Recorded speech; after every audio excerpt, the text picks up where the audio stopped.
since you aren't going to be appearing in this session, Hiroka, what happened last time? Last time on Princesses or MDA? Whatever you prefer. Probably Princesses, because that was the last thing we saw. Last time on Princesses, we went into the Nightscape. Wait, no, that was the other session. Fuck. Oh, brother, he doesn't Oh, know. brother. I can't fucking do Chicago verse things because it's all the timeline's all fucky. Fuck. It was the last session. It was fucking loser. He doesn't know. Oh, mother, he doesn't know. It's me, Ciara. I will recap. Last time on Chicago, I helped Will get his daughter back. It was pretty fucking cool. Yuki was there. Hiroka got Wisp back, but like she rolled really fucking bad and it was really terrible. But that's kind of all we did. Also, I'm gonna go on a date with Aki this session, so that's it. Fuck, I'm pissed at myself. God damn it. Yeah, now mute yourself. You're not even in the session. That wasn't even the entire thing that happened Oh my last god, night. it's still going. I see Jockey lights the lawn recaps. Boys, Aki, what else happened? I I think it's done now. Okay. This time.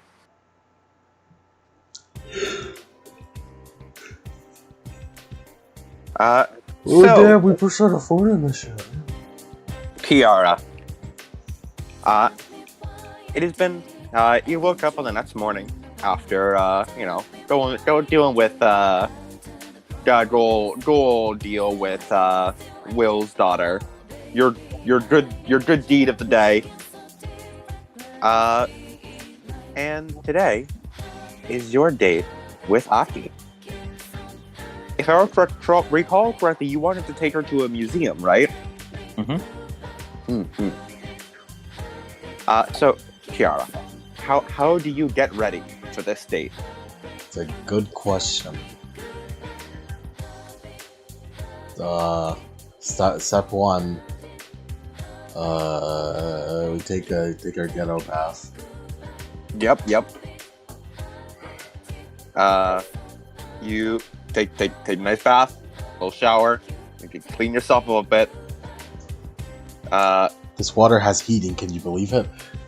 It's really incredible. It comes out of the tap hot. That's crazy. It's insane. It's also impressive that Jess managed to get this out here in butt-fuck nowhere warehouse. It's impressive.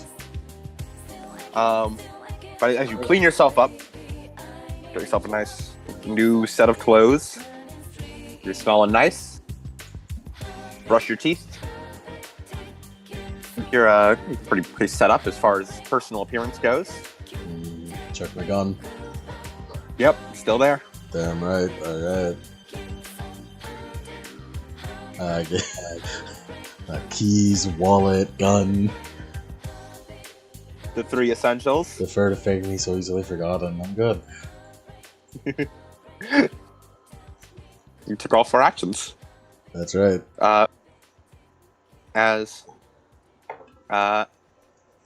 Where did you have to set up as your meeting location with Aki?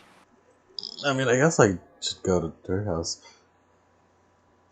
You should go to her house. All right. We didn't. I don't think we said anything. It's a weekend. Yeah. You wanna check to make sure it's a weekend? Settle? Probably a weekend. It's probably a weekend. You can check. It wouldn't be that hard with it. Okay. I can check. What's today's date supposed to be? God, I went my. I don't keep proper. No, I have to bite me every time. It's the day right after we saved Stone. Hey, geez, Dave Stone. Seems it's the day. It's the same day as the last NBA session. The 15th, I think. It's a Tuesday. You go to school you go to school,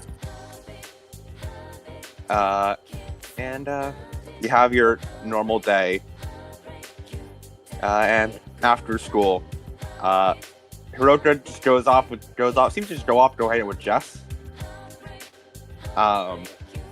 Those two as- and their fucking wisps. Yep. As Ciara, you're sort of waiting out toward near the front gate as Ciara comes up to you.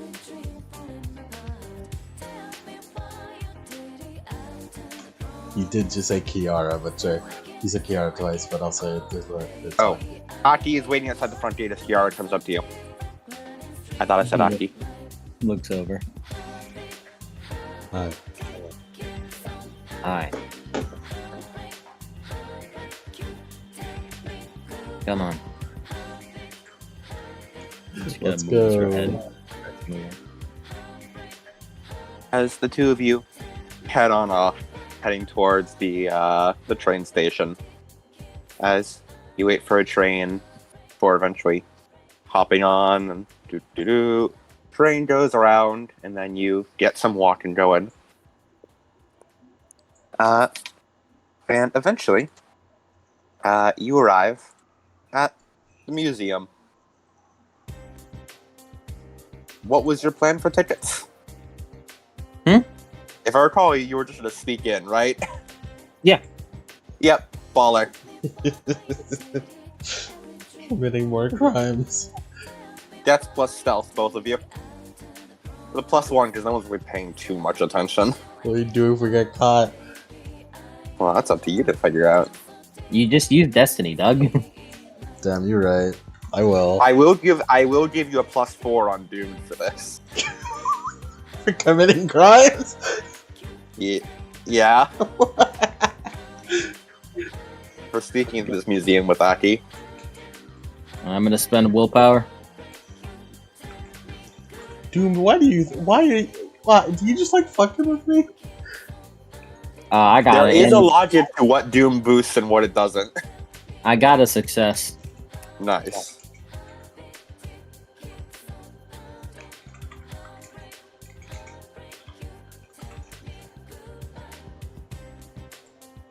I got 2 successes.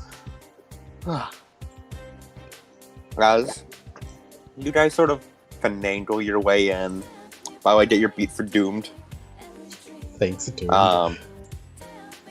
As you guys sneak your way into the museum, and sort of manage to sneak past, the front sort of gate, and just sort of keep your hands sort of in your pockets.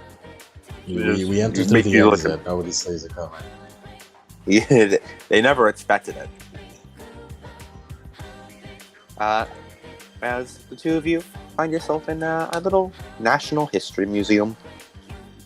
Not confused with the National History Museum, just a history museum that happens to be national. Aki walks next to her and she kind of looks over to Ciara. So what do you know about museums? I believe they hold a lot of relevant history. Sorta. By the time in my future, they were all already looted. So.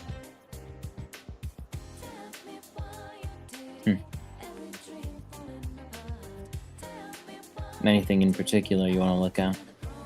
There's a lot.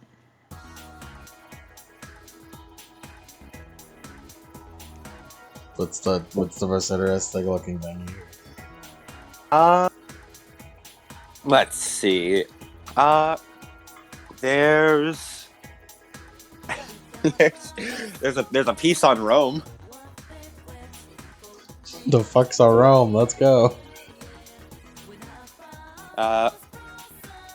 You head on over. It looks about the same. It's remarkably mundane, all things considered. It shows off a couple, there's some suits of armor. Here's some weapons. There's some bits and pieces of rock that talk about writings on them in a language none of you speak. Aki does look at the weapons, like keeps them in mind. Mm-hmm. Trace on. Yeah, Aki, you look at a lot of the things. You really like looking at the things for some reason. Feels right.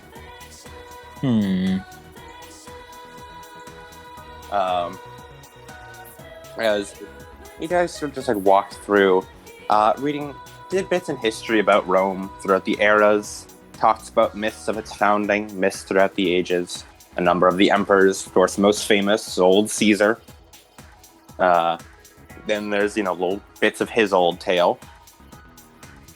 Talks about a couple of famous artworks, paintings. You see replicas of some of the statues about. Knowing the two of you, you tend to keep getting drawn back towards the area that shows off the weapons. Yeah. Man, those are some really cool looking swords. At Sure. this. What does that Some mean? neat-looking old Roman longbows. It just seems like a lot of old history. Aki takes note of if there are any if there are any like replica ballista. She kind of like looks at it, wondering if she could. But what if though? You stare. There's as far as you can see, no replica ballista, but you see like drawings of them, and you're like, what if though? What if? What if though? What if this was real? As you just sort of take looks around, as you're walking, Aki, you sort of hear, all of inferior make. They hadn't even mastered iron by then. I kind of forgot that you were going to be talking. Of course, knave. I have simply been polite enough to allow you some privacy for a time. Besides, just looking at this, I think this is what originally settled Britain. And the technology for it. I suppose so. If nothing else, it gave way to the people who would eventually create the Kingdom of Camelot. Right. And not to mention the Pendragons were of Roman descent. Really? They were. Royalty had been in their bloodline for a long time. It is only natural that they would eventually go on to lead Britain.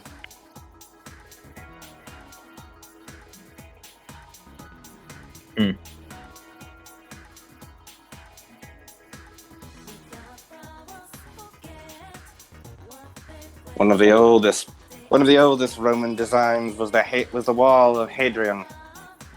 It was a massive, monumental structure. Place that was used by many who inhabited it over the years. Fortifications. I wonder what has happened to it now. Well, considering it's a giant wall and no one's heard about it, it's probably gone. How unfortunate. Monuments of history, untold battles and fights upon that place. Some of the bravest commanders the world has ever known. Reduced to not more but footnotes in history.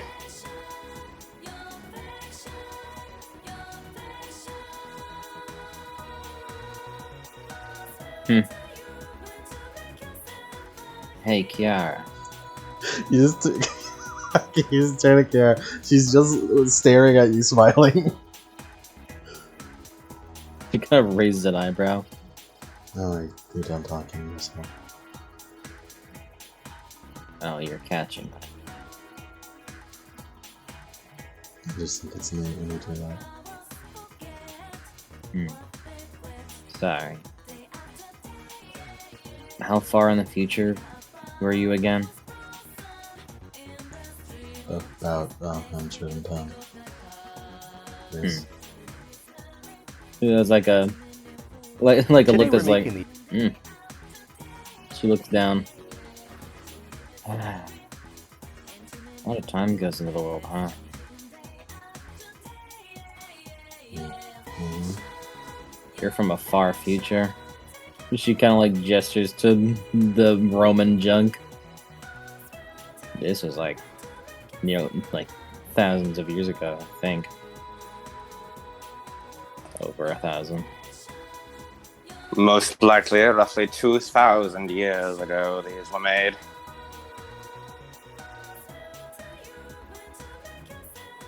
Truly ancient weaponry. What? You think I'm gonna replace you? Ha! Do not insult me so, knave.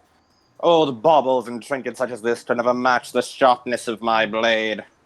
These are but rusted memories. Right. God, I wish I could hear this sword.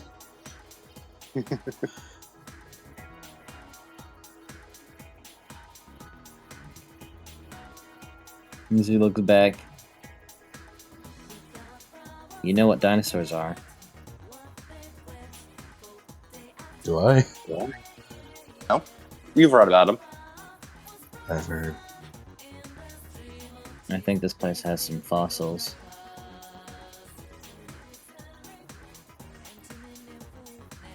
Let's go. You're done As with the Roman stuff. We could like pass by Egypt and Ciara would be like, "Oh, I remember some Dark mummies. Those are awful."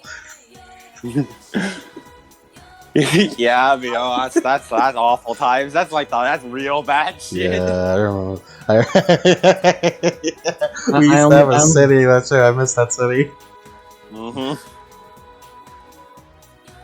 I only managed to get out because I could delete defense. You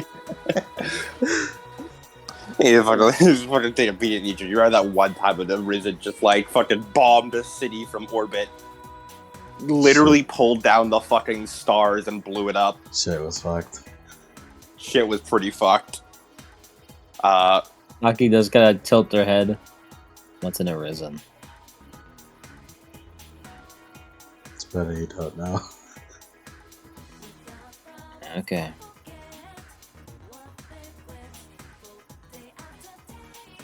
You got a hint of confusion from Excalibur as well. Even Excalibur also does not know what the Risen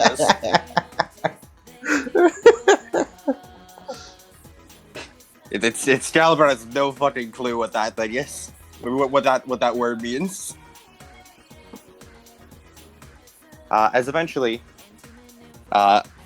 you reach to an area that so one of the more frequently visited areas. You see a lot of little kids sort of looking up at the big dinos, looking very excited. Mm-hmm. Of course, the most swarmed exhibit is the T-Rex, but there's a lot of exhibits out there. It's that one dinosaur Cody really likes. There's a lot of them. I mean, there's For the answer. my guess, Smilodon. Stegosaurus? Both of you are wrong. Really? Which is it? It's actually the Triceratops. All of you wrong. Yank, what's your guess? Just give us the answer. I don't know. I want to hear Yank. He's not gonna say anything. We've trained him well. He won't answer. He won't unmute. I don't even The think Are you looking at our DMs? no, I'm not. There's like the prehistoric, like the I can't think of the fucking word for them. The little shell dudes. The trilobites? Yeah, trilobites. Yeah, I know you're really fond of trilobites. It's not a dinosaur though. They're not Those dinosaurs. aren't dinosaurs. My favorite is the yeah. Brachiosaurus. You see, I did think of that, but I was like, nah, that seems like I don't think he's cool. I don't think that one's cool enough. It was my favorite since a child. I'd also accept Ankylosaurus. I'd also accept that one. This has been Ciara Cody really for loves the Brachiosaurus.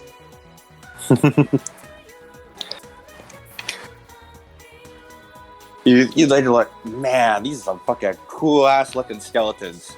God, it would suck if these things became Darkspawn. They would. So it's a good thing these things are fucking dead. Aki looks over. Are you thinking about how fucked it'd be if these were darkspawn? No. You stop thinking like that.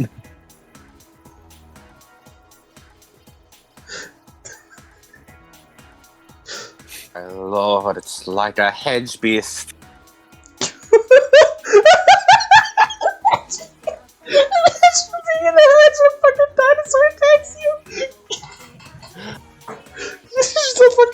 Just a fucking brachiosaur that got lost in the prehistoric. To think these monstrous beings once walked the face of planet Earth. They're just giant lizards. They're actually more like chickens. It says so here. A distant ancestor.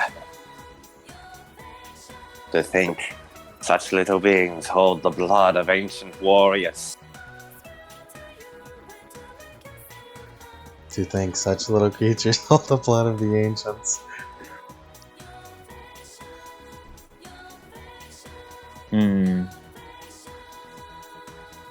I think it'll be fine if they did the comeback or whatever.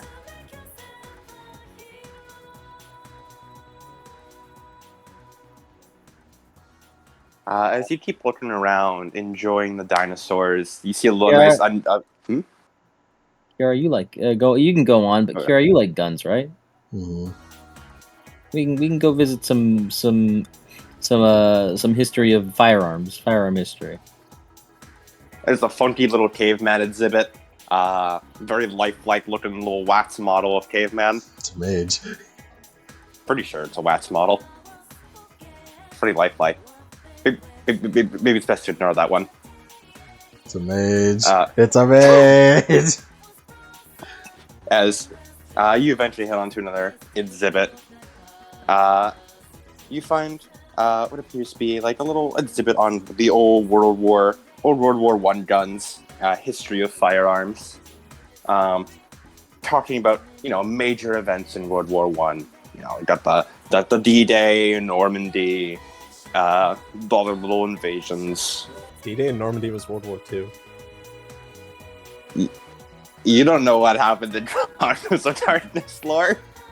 I mean, No, he is DMing the latter half of World War II.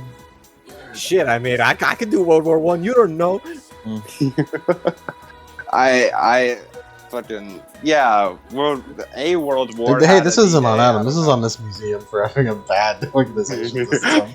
I don't know history, man. This is on the no, museum. no, This is the the museum's two- fault. This ain't Adam's fault. No. It's the Roman numeral where it was like the two fell off and now it says one. Yeah, Yeah. yeah. No one fixed.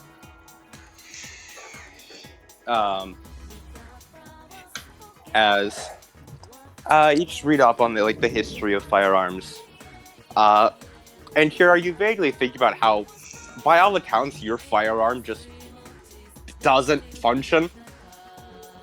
It's just magic. There's no internal workings there. You know, I still like thinking about it. It's nice. As you sort of read about it.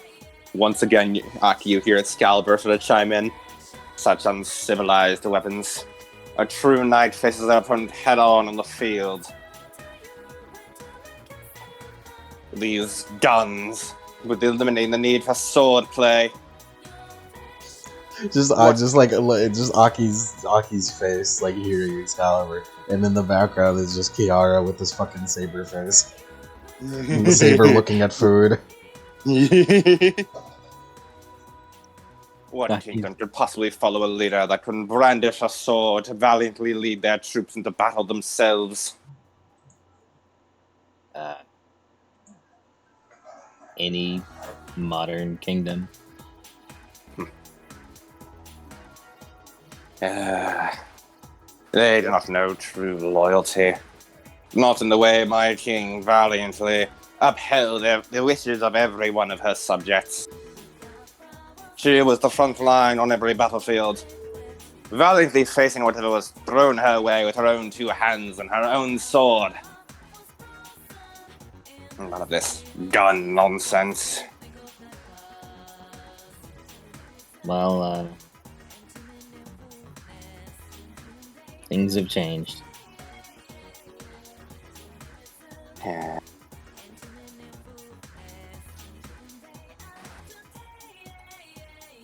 Scary, sort of flip about the robe. Oh, ooh, they're cool. Ooh. Some neat looking guns here. Got neat stories.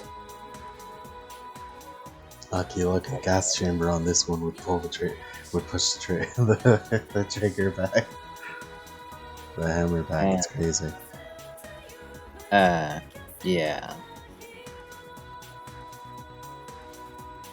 Yeah, you read about the introduction of like the standardized firearms, semi-autos becoming the stuff about semi-automatics.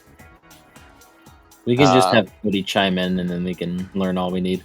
This gun from Vietnam. I'm the random infographics. That, You're like, the tour play in guide. Speakers. This rifle from Vietnam is pretty crazy. Is that a picture of Will?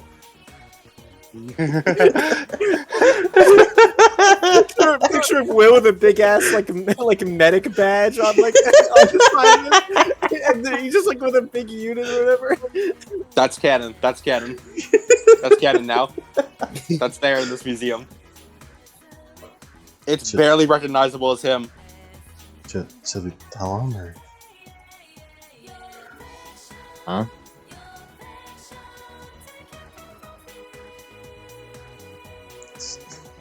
I don't think it'll matter. Isn't this important to like your masquerade thing?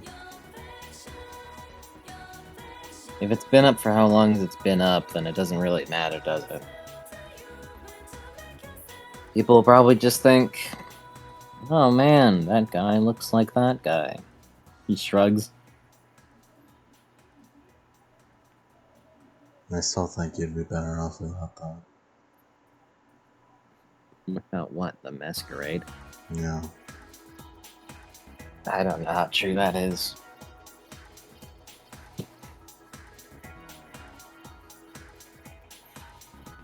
I don't even know how long it's been around.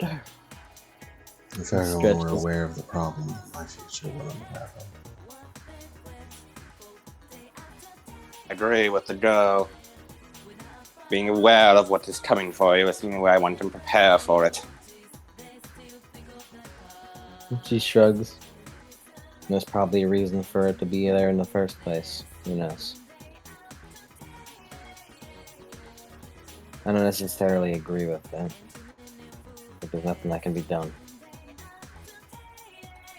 Considering the amount of people who completely enforce it as a rule.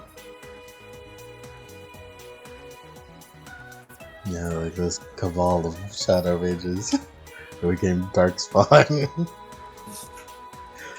Stop thinking about Darkspawn. I'm sorry. Also, that's wrong lore anyways. Don't worry about it.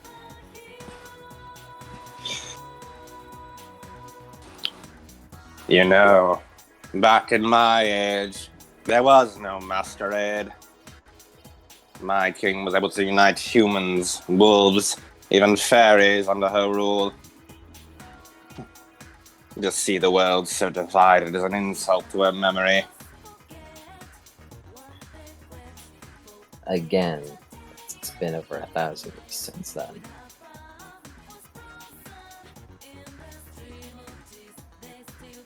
You don't know what the fuck is a fairy? What is he talking about? Not really gonna bother with that. Yeah.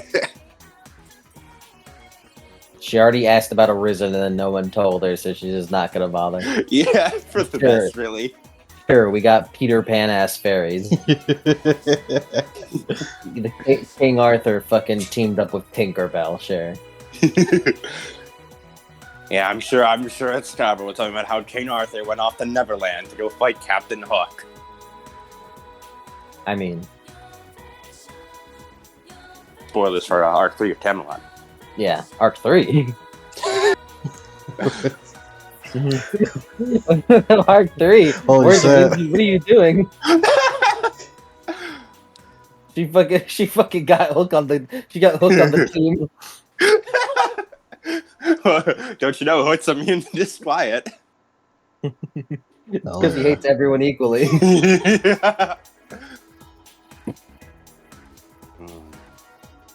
As you keep going throughout the museum, as if any of you have any shadows, remove one.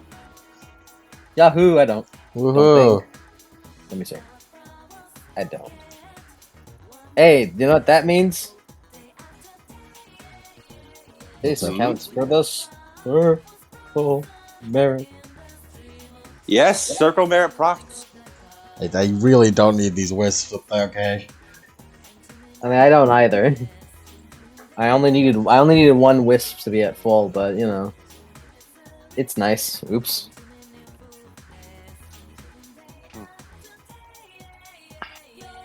Silver hook. As That picture Yeah. makes it look like Hook is on Namek. does. He kind of does look like he's on Evan.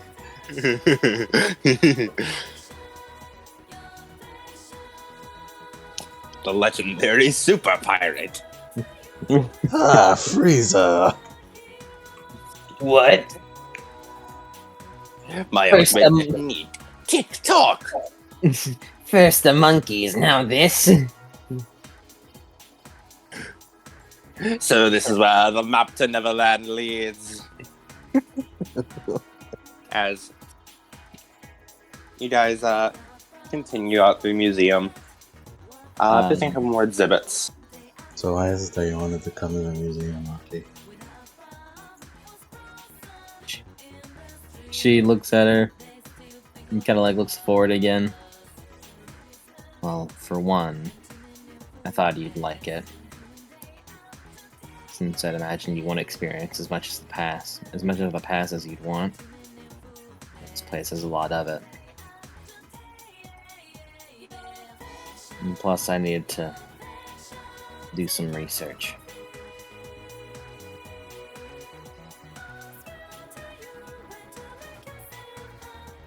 About? Camelot.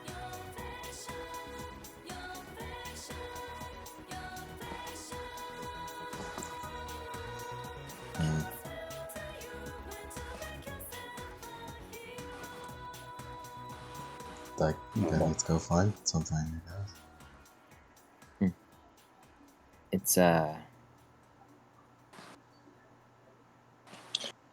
It's fine if you don't want to come for that. That one's more my business. I just wanted to at least take you out. No, I want to come. It's cool that you'd want to research something.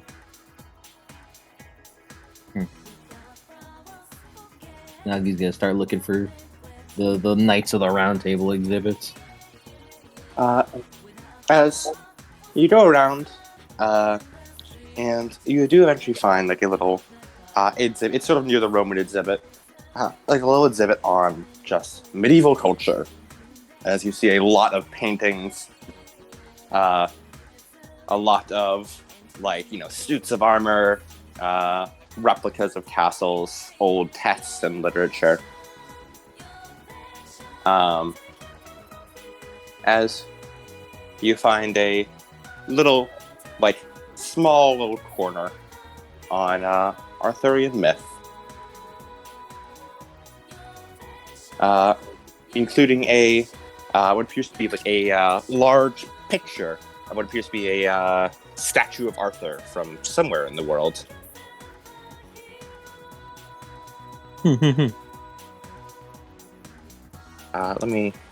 I do actually have a picture of what this picture would look like.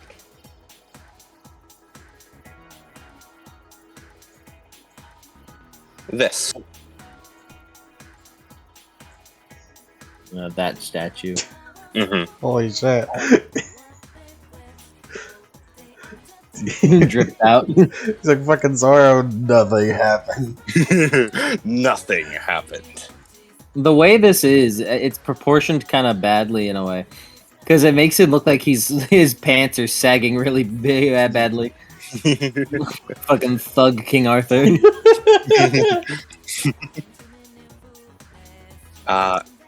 As the little text at the bottom reads, statue of King Arthur in his birthplace of Tintagel. You hear Scallop for sort of moment. That's total hogwash. We figured out, we learned that Arthur was apparently a woman, right? Yes. Nice.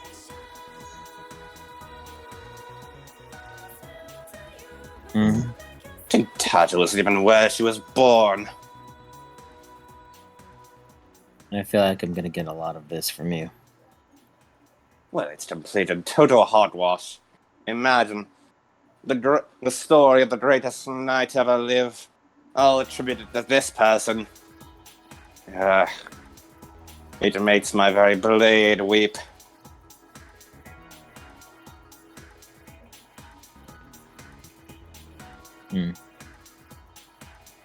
She kind of looks at the sword. Hey, that kind of looks like you. Well, at least I was able to capture my perfect steel. Even my visage is truly immaculate, unable to be muted throughout history. She's trying to make fun of him because he was so thin. It seems he has completely lost it. Like lost the beat. He just thought, yeah, I look cool. Yeah, look at me. Wonder why it has all the holes in it. Maki says it out loud. Ciara, she says that. Ciara, you read the little thing. Apparently it's meant to symbolize the many mysteries of Arthur. And how there is very few substance, very little information of substance about the legend of the Great King. With this hollow shell being the smallest bits of dredge of information people can collect.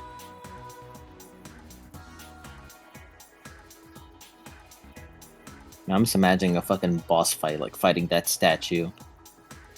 Like, look at it stanced up in that second It picture. does look like a Dark Souls boss. It does. The captain. And he'd just be called the king, yeah. Yeah, the king. Oh, fuck. It'd be called the Hollow King. Oh, fuck. The Empty King. He would, like, walk up to you slowly, only do one swing at a time. You'd be like, oh, fuck.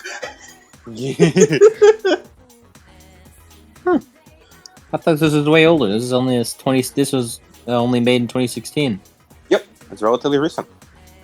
Also, it's 8 feet tall. Yes. Holy shit. Huh.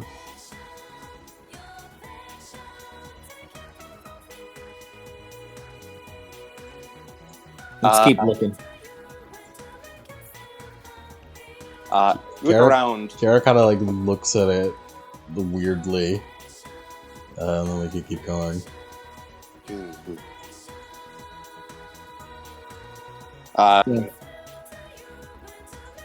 You once again look around more, and you see an image of. All right, let's see if I can get an image of it. It appears to just be like a grassy plain near a rock face with a big old hole, and it's labeled Cave of Merlin.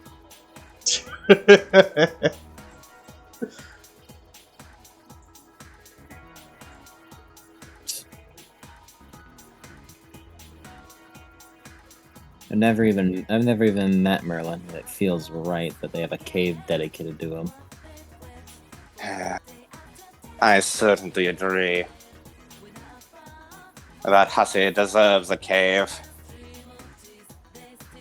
Although, this is certainly not that cave.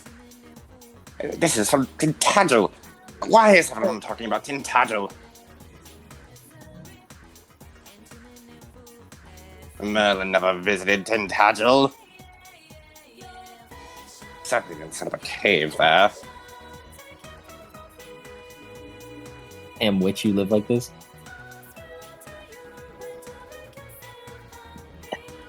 What?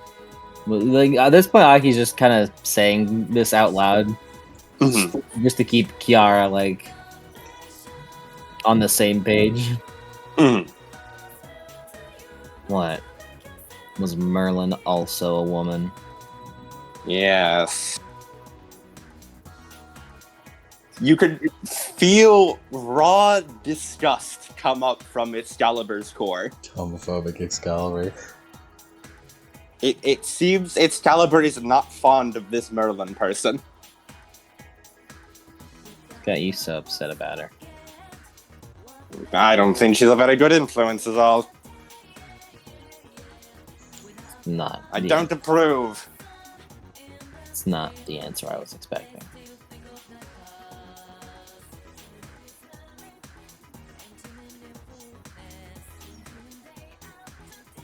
Merlin was one of the few things that the tales got right. Is that Merlin was one of the first to find Arthur. Best than even saying that name. My king was found, and Merlin was one of the first to believe in my king. One of the earliest and most fervid supporters.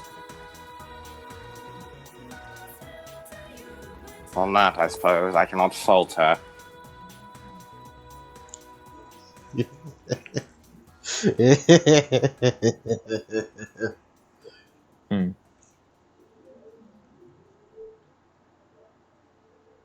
My king started with very few. Only the tiniest amount of people believed her when she first pulled the sword from the stone. Before you ask, no, it was not me who was pulled from the stone. I was acquired elsewhere. Myths never get that right either. I was not present for most of the beginning of my king's journey. It was only later that she acquired me.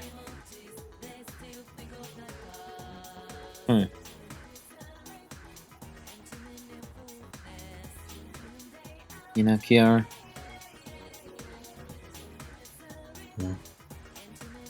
Looking at the water.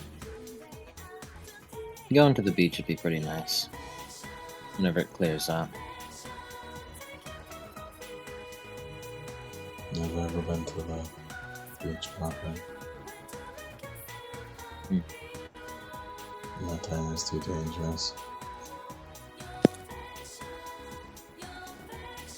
Maybe we can get the chance.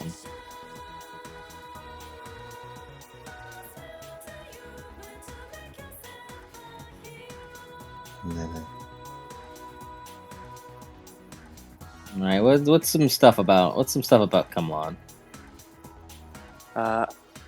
As you sort of skim more, and eventually find bits and pieces readings of Camlan, the story, also known as Le Mort d'Arthur, the death of Arthur. It seems, from what you read, and you see numerous tapestries and paintings depicting the act. The most famous depiction being a hill, whether it be of some depicted as a hill of corpses, some depicted as an actual literal hill, just of ground and grass, as two people stand atop it, running each other through with weapons. As you read about Camlan, it appears from the bits and pieces you pull together that it was started through a constant series of misunderstandings and very poor decisions. From Lancelot going berserk, killing a knight named Sir Gareth, this causing a knight named Sir Gawain to go insane in grief and swear revenge, dragging the whole kingdom into war. Eventually, completely weakening all sides of Camelot, leading the usurper knight Mordred to take the throne while Arthur was away, leading to a large-scale war across Camelot that ended in the death of nearly everyone, except for two, as Arthur and Mordred battled at the end of the kingdom, and slew each other on each other's blades. Arthur giving the last surviving knight, Sir Bedivere, one last mission to throw Excalibur back into the lake.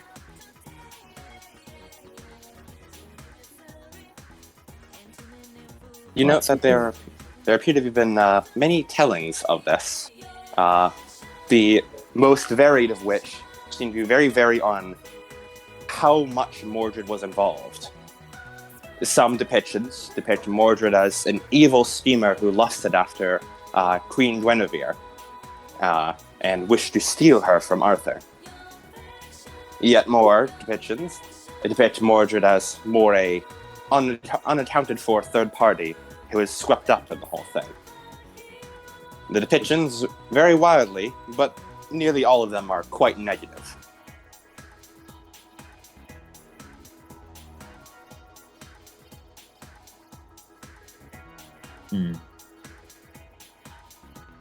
Well, clearly that's not what happened. Really? She nods. Bedivere.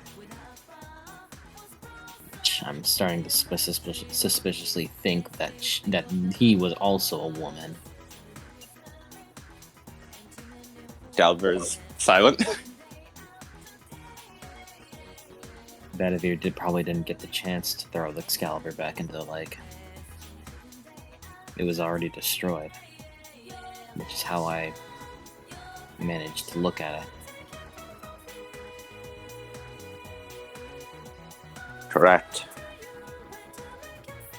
Excalibur was not properly returned to the lake.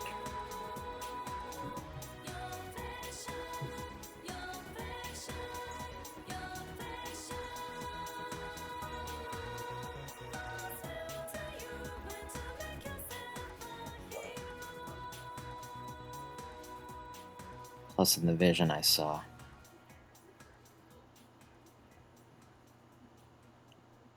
it break. Excalibur.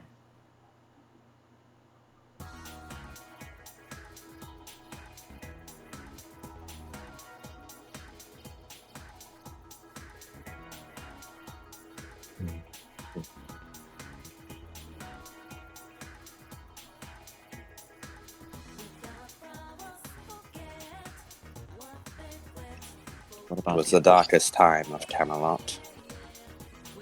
What about the other stuff?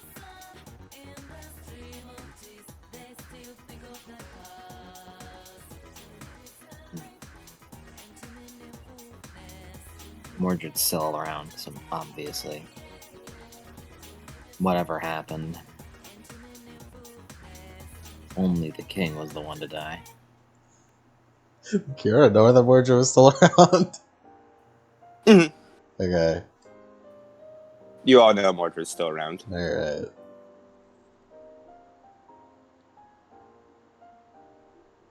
No.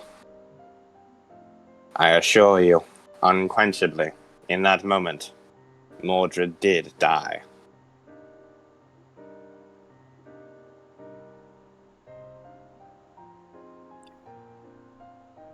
And that, at least, is correct. That's something to do with whatever the hell she is. Death for her is not as permanent as it is for humans. Lucky. Excalibur does not respond.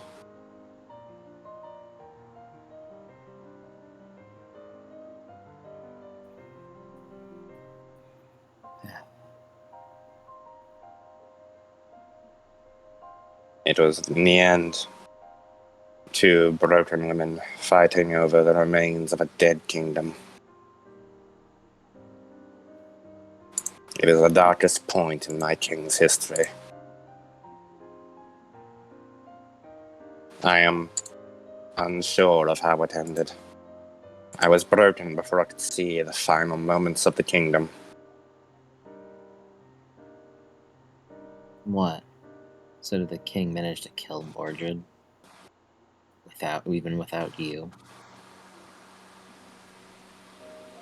I am not sure. But I doubt it.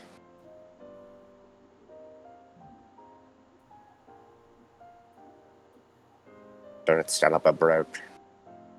There was a briefest of moments I could feel as the sword pierced my king's heart.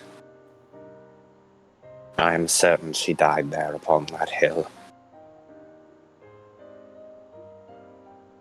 I was simply unable to see the last of her moments, only feel the brief rush of emotion she felt in that moment.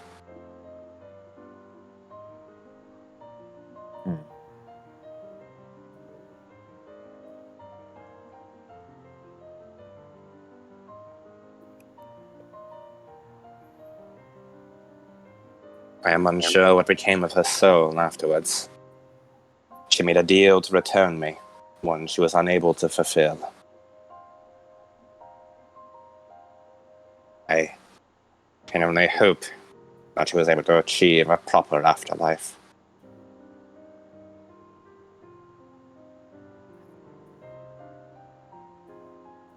One could hope.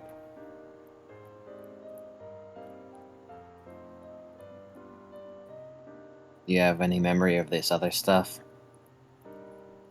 Very This hazy. This Lancelot business? Hazy. Very hazy. Bits and pieces cobbled together from information you learned and pulled from the sword. It feels correct, yet wrong at the same time. As though this is the loosest interpretation of events that could have occurred. Yet, I cannot deny that I feel as though it has occurred in some manner.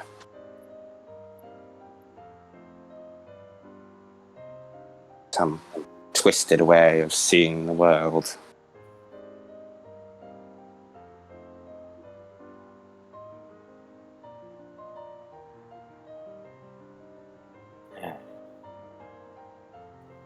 Do you think there's any way to help you get more of your memories? I believe so, but it's one that would be difficult. I am a shard you made whole. Other pieces and other shards may cobble together bits and pieces, or learning more of the king's life, things you have already begun to do. It would refill bits and pieces of me, and then perhaps transfer that to you. How the hell am I gonna find more shards of that sword? The shards are unlikely. More of a last-ditch effort, and too material for my liking. I believe the more proper way of doing so would be to advance your knowledge as a knight. You are still but a knave. To learn how to properly wield a sword and properly learn what the king's life was, would refill more of my memory of her as well.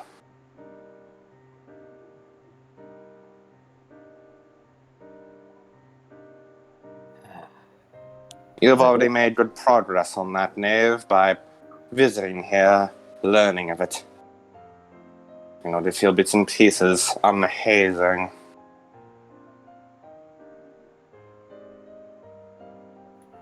Right. Like he's gonna look over to Ciara. Kind of like leaning on the railing.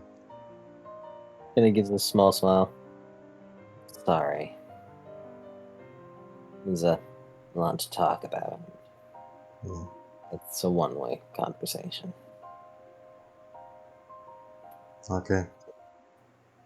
Hmm. What do you think about King Arthur, I guess?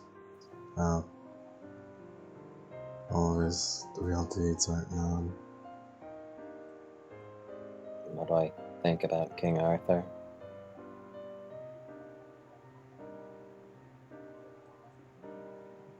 All about the deeds that aren't known part.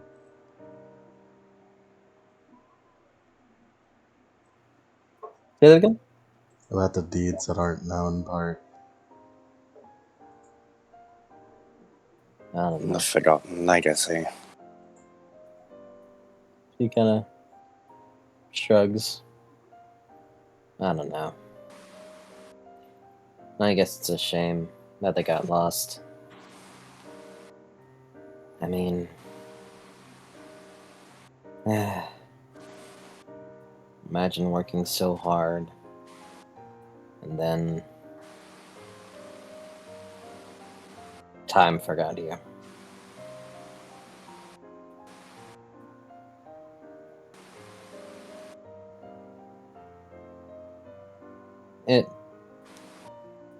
It's a shame, but what can you do? At that point, it's just up to the people who do remember to keep them alive, in a sort of way.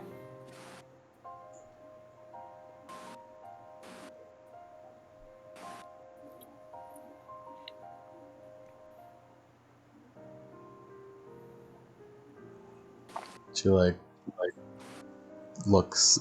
She hides her face by. She puts her both her arms on the railings and puts her head down, sort of hiding her face. I like that. You okay? Mm-hmm. Okay. We can leave if you want. I shouldn't have much left to look at anyways. We should learn about that. What's her name?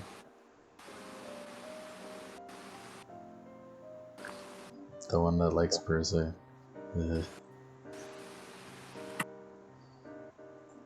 I'll see. Although I don't think she has much to offer.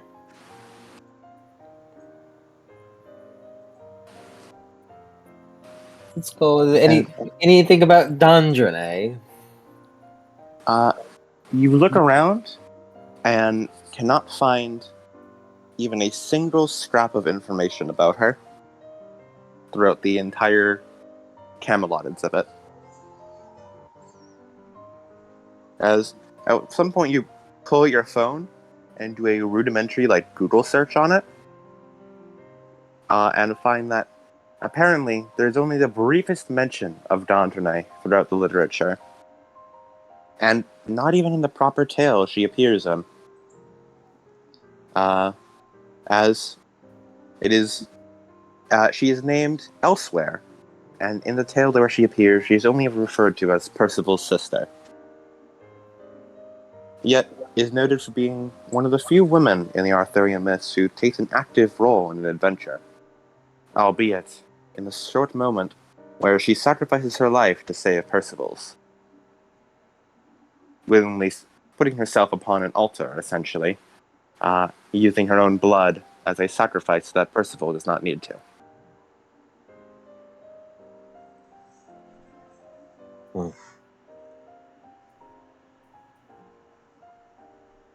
She really lived for her brother, huh?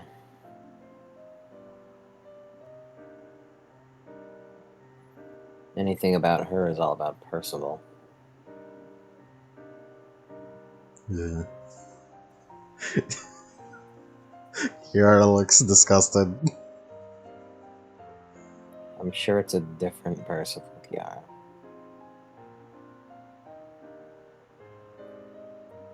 I still don't like it.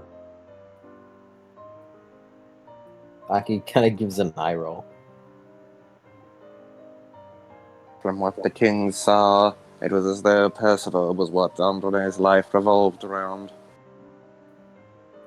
He was her anchor in many ways, her reason for living, her protectorate.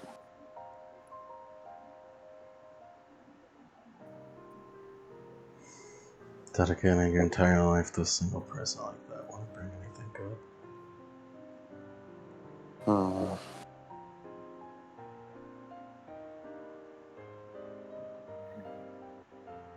I think it's fine.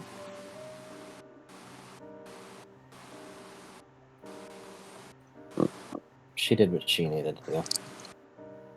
What she thought was all she needed to do.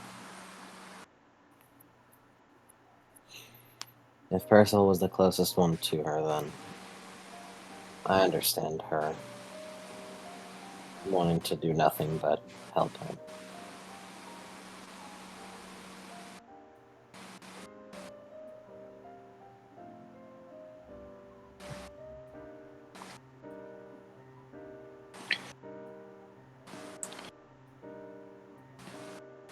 Well, I don't think we'll be able to get much else here.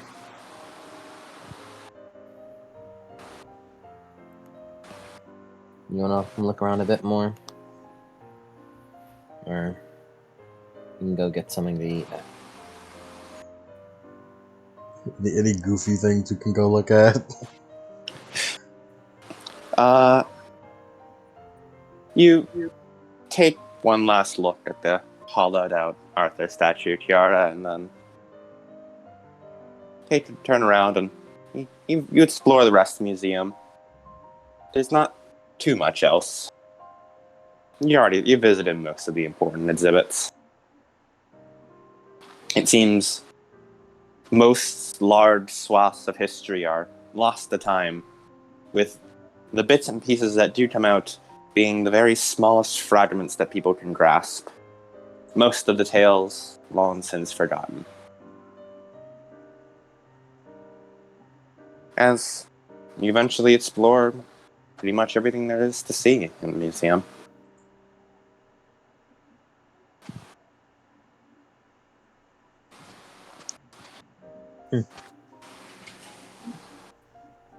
Well, let's go get something to eat. What do you want?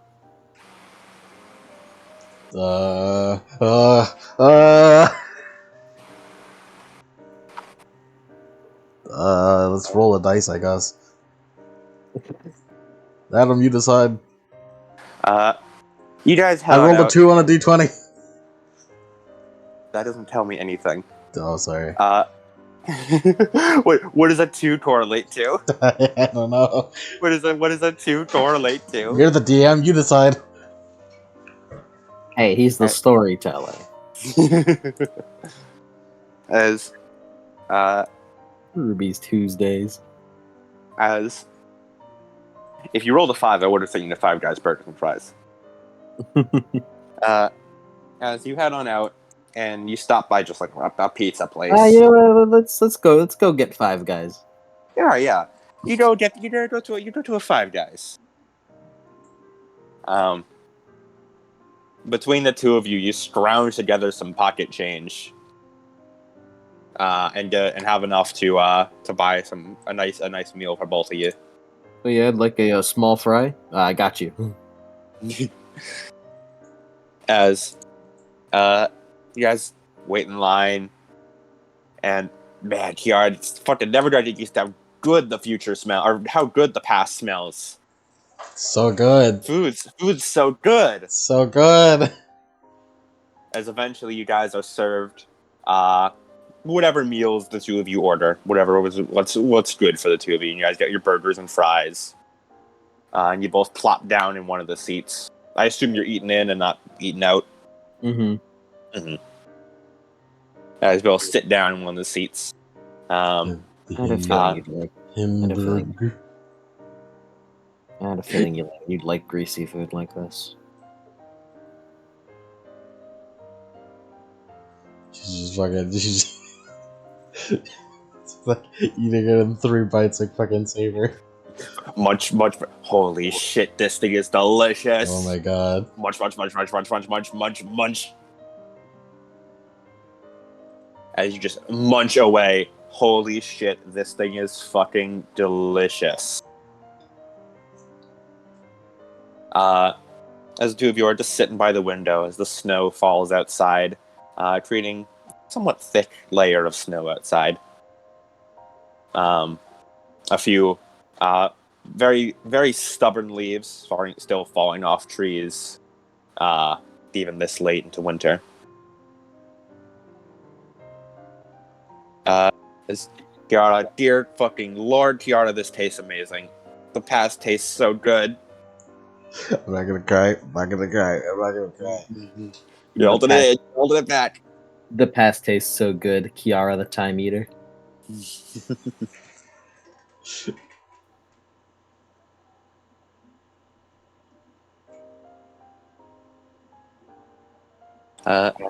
not too late into the night. After this, we could do something else if you want. Like what? He shrugs. I don't know. There's a lot of stuff to do.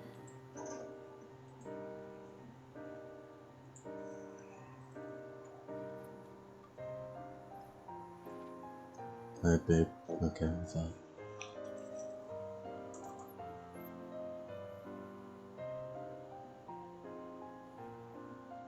As Aki, you sort of pull out your phone, check the low.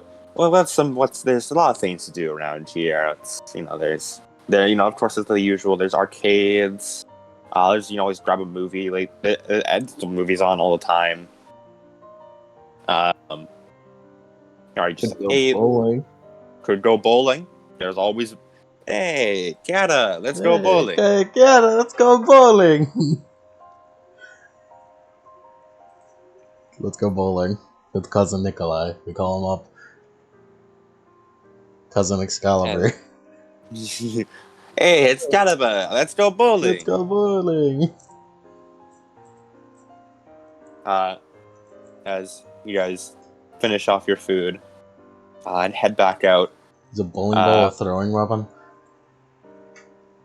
Yeah. I count it as one. Yeah.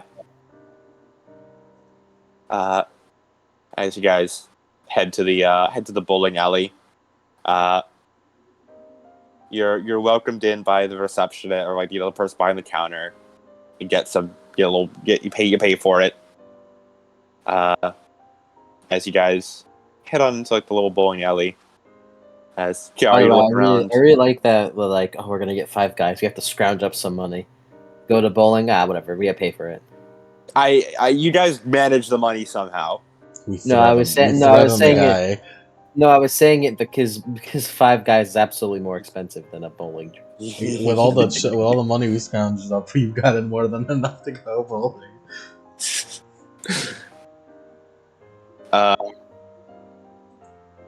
As you guys,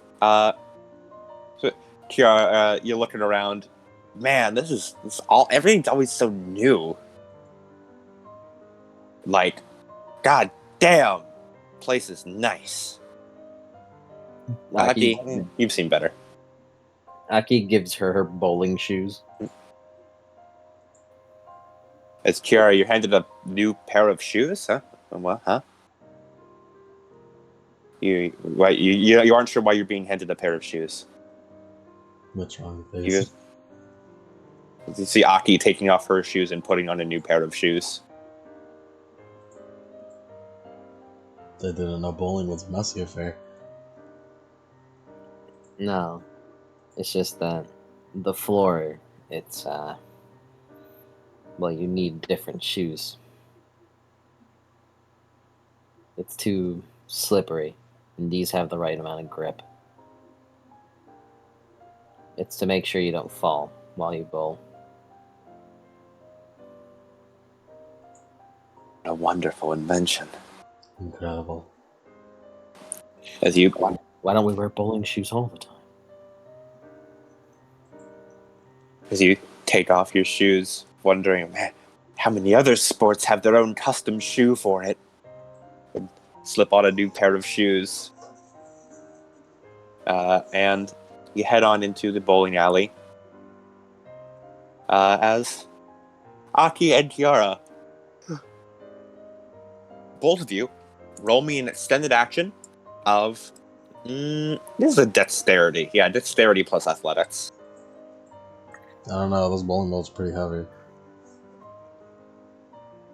I am not... No. Dexterity plus athletics. It's funny because his strength is way lower. Don't ask me why I argued for something that's worse. No, I respect the hustle. No matter where the hustle leads, I respect it. Doom, are you gonna give me more dice or what? No. Okay. Well, No, no, Doom isn't gonna be more dice. Doom is considered this one important. no. I want to beat. It's an extended action. Oh yeah. It's an extended action. Okay. Whew. Let me see what there is actually rules for dramatic failure in extended action.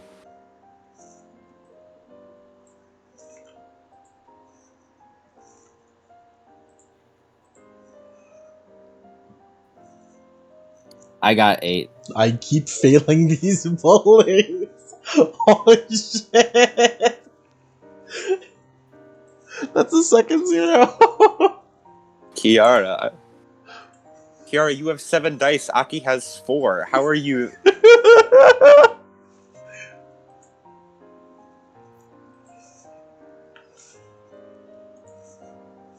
This is what you get for having 5 decks. This is what I got.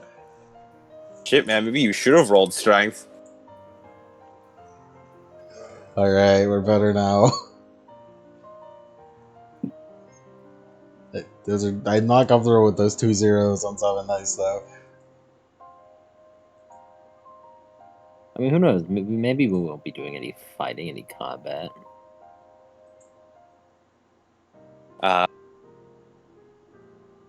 As Aki, you can step up, holding on to the bowling ball, and give Aki. I assume Aki just like a nice clean throw. Yeah, just a roll down the alley. She doesn't really do anything crazy. Mm-hmm. As you roll down, it's nice. You get like 8 pins. Pretty good. Not bad. And then on you clean up the next one on your next throw. As you step back, Ciara steps forward. I throw it over the shoulder. Yeah. I was just like, you doing the fucking Wii Sports throw backwards. Yeah, Ciara take the state. How do you fuck up the throw? Just full over the shoulder. Yeah. Like towards the pins. Like overhand. Yeah, you fucking overhand it. As it just like clank, dum. As Ciara. just, You don't throw it like that. Why not? You're supposed to roll it down the alley.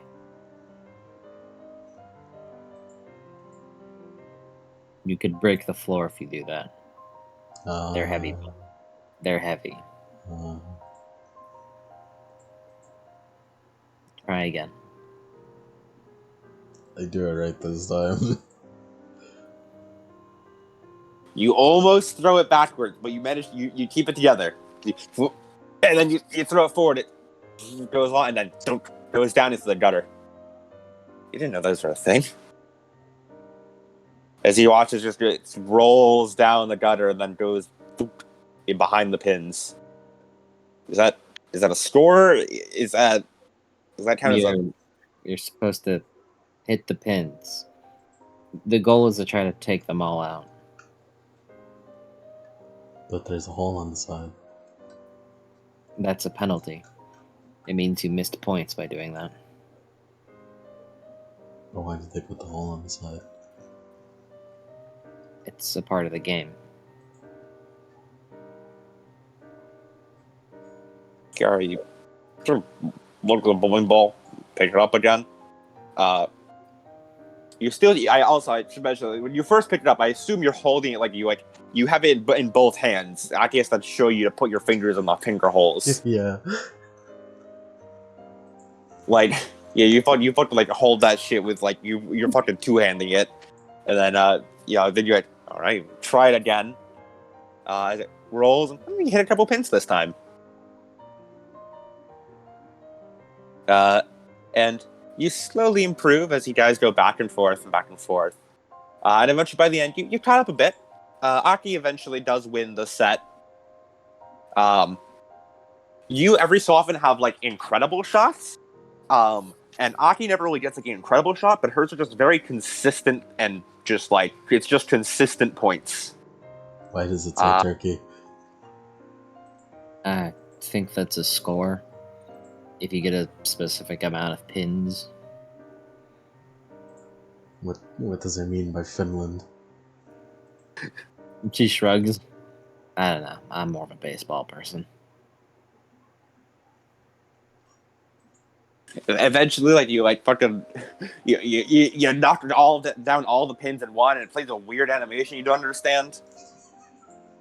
Bowling alley Yeah, animation. bowling alley animations. As at that for that one, you guys are both lost in befuddlement for that one. Neither of you get that one. Why did that bowling pin cheat on his wife? She shrugs. I don't understand the concept of it. How very uncouth of it. It's so mean. I'd never do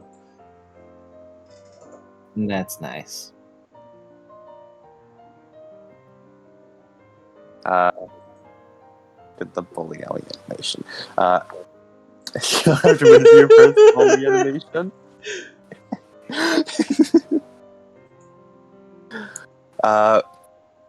As you guys eventually finish up, yeah, a nice time. You guys are already full wisp, it doesn't matter, but you know, you can feel the wisps. I'm overflowing. Overflowing. That was power. Power is rising. Overflowing.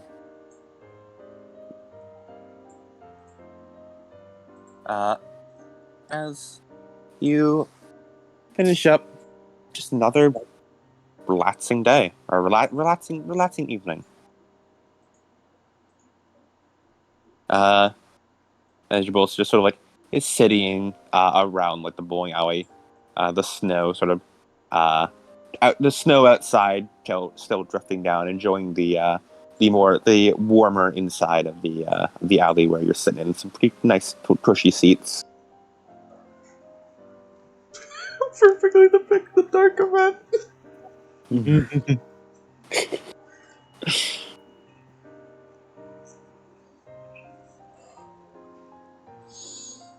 Did you have fun? Yeah.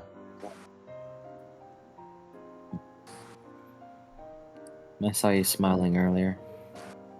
That's good. It's good that you keep smiling.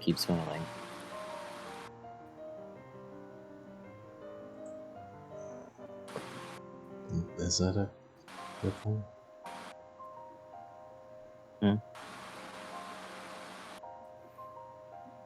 You guy looks a little confused. Yeah.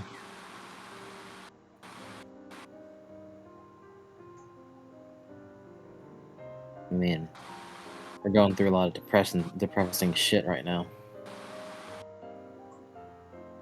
So it's good to keep our heads up.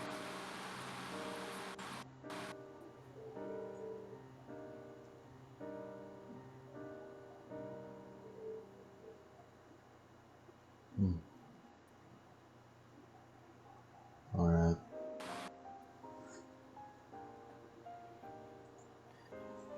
I think that's about it, though. He stands up and goes to help her up. As Aki helps you up, Ciara. As you were pretty much eye level, and then after she helps you up, she has to lift her arm above her head to fully help you up. She's so tiny. Shut up. I'm so much taller than you. It's so funny. You're only 4 inches taller. 5'5". Then you're only 3 inches taller. Don't worry, when I transform, I'm like fucking 5'7". Y'all are both fucking tiny. Whatever. Whenever I transform, I'm 5'9".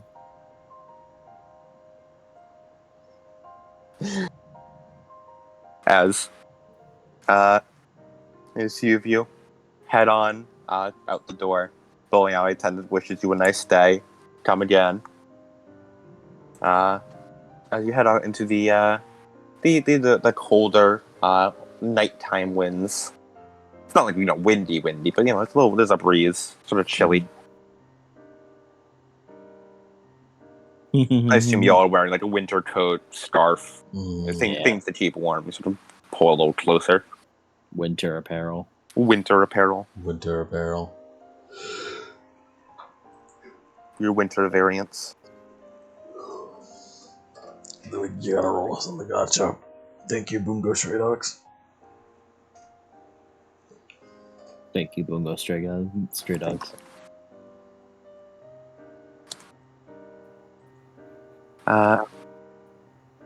As you watch, seeing the somewhat not like setting sun, but it's like pretty late in the day. As you've gone through quite the adventure. Anywhere else? Excuse me. You take anyone? You guys take each other? Thanks over to Kiara. Anything else? Anything you want? You can go get some dessert.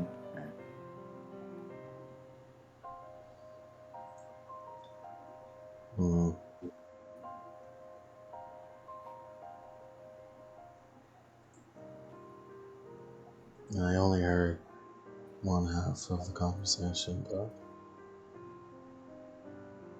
I think it's really cool of you to try and help even some thing that's in your head.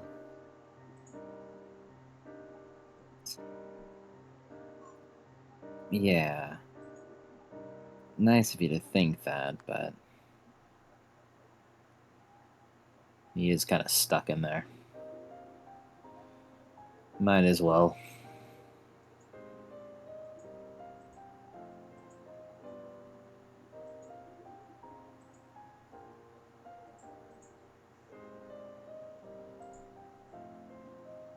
She smiles at you.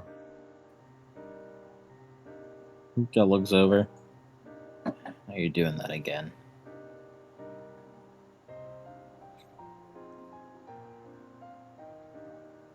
Nothing. It's alright. You can keep doing it if you want.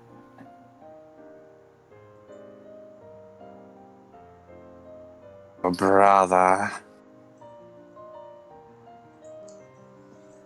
Quit third wheeling on our date, Excalibur. Brother. Oh, brother. Oh, brother. Not this shit again. You'll hear a muffled not again.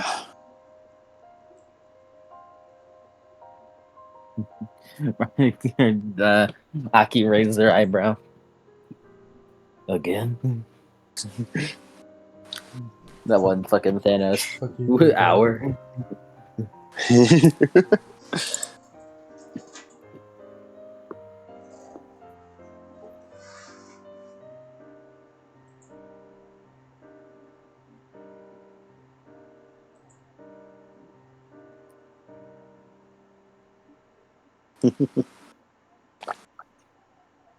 Where do you want to go, Kiara?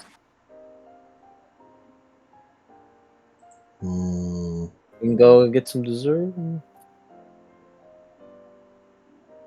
It's pretty late in the night. Some ice cream. Well, it sounds like it actually isn't. What time is it? Let's see. Probably like 8. I'm not sure. 8, 9. That's pretty late. It gets nighttime really fast in winter. Mm-hmm.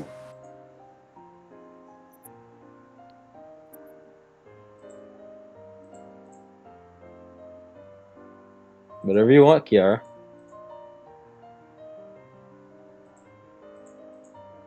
Aki already did what she wanted, so you know, you can go home if you want. We can get some whatever you want. I don't have anywhere in particular I want to go from. I guess you could just hang around me if you want. Like, It's a funny picture. that's Excalibur the whole time. Oh my god. You've got any games on your phone? It's like fucking. you have the jewel in your head.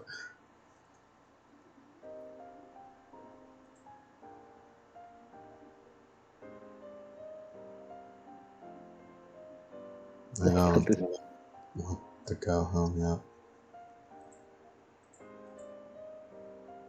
You don't have to. You could just hang out at the park again.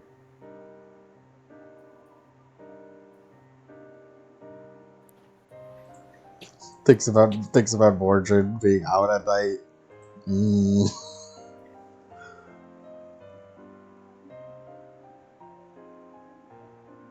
Isn't it kind of dangerous to do it at night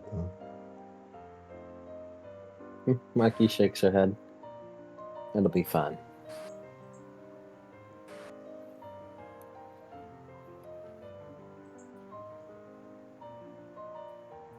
Don't worry about it.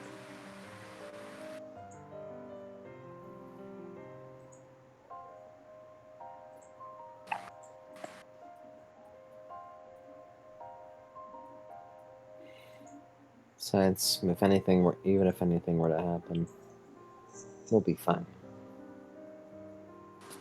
And she kind of like pats her on her shoulder.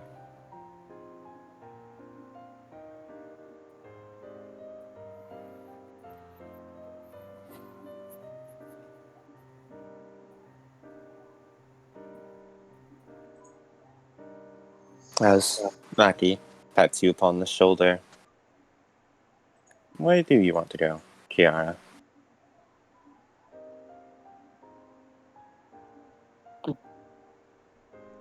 Who gulped? Technically, it wasn't me. It wasn't a gulp. It was just me yawning and my fucking lips clapped together. Yeah, it was Cody. I think I know somewhere I want to visit. It's yawning at the lack of Subway surfers. Where's that?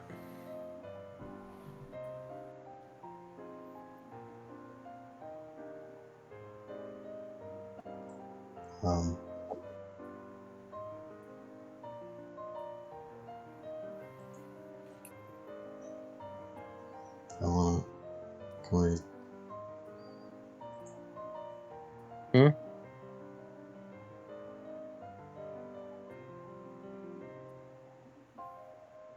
Go to your house.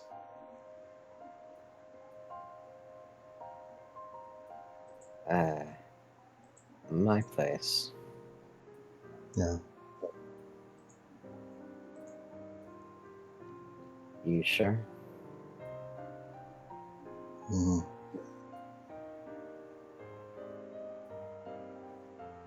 He kind of sighs. Sure. Yeah, he just kind of leads the way. Mm-hmm.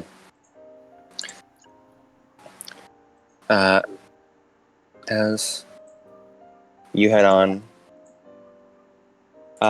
and take the train and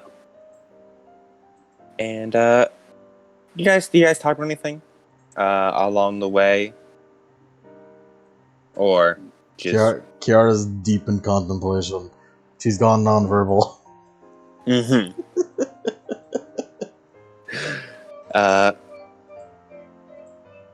Aki doesn't say much. Mhm. As you guys eventually arrive at the apartment block where Aki lives on the south side, eventually you head on up the steps as Aki, you fish keys out of your pocket. Ciara explores the bushes outside. You take a peek around the bushes. A raccoon pops out of one, Oh my god! stares at you, and then runs away. It's a trash cat. Little trash cat. No, come back, trash cat. And you guys head upstairs and eventually reach Aki's room. Ciara, first thing you sort of hear, Ciara, you being tuned for to constantly be on alert. You almost instinctively listen in on what you can hear on the inside, and you hear what appears to be the sound of just footsteps, sort of walking around. What appears to be something a woman murmuring to herself, as well as the constant buzz, not buzz, the constant sort of crinkling of an oxygen machine. Sounds familiar. Mm-hmm. As Aki, these are all normal noises for you, as you just almost you barely even register them, as you just sort of unlock the door and head on in. As you're on inside, and you see it's a very small apartment, with you are currently a small little living room area, and you see a door that most likely leads to a bedroom. One that leads to another sort of smaller bedroom, and one that presumably leads to a bathroom.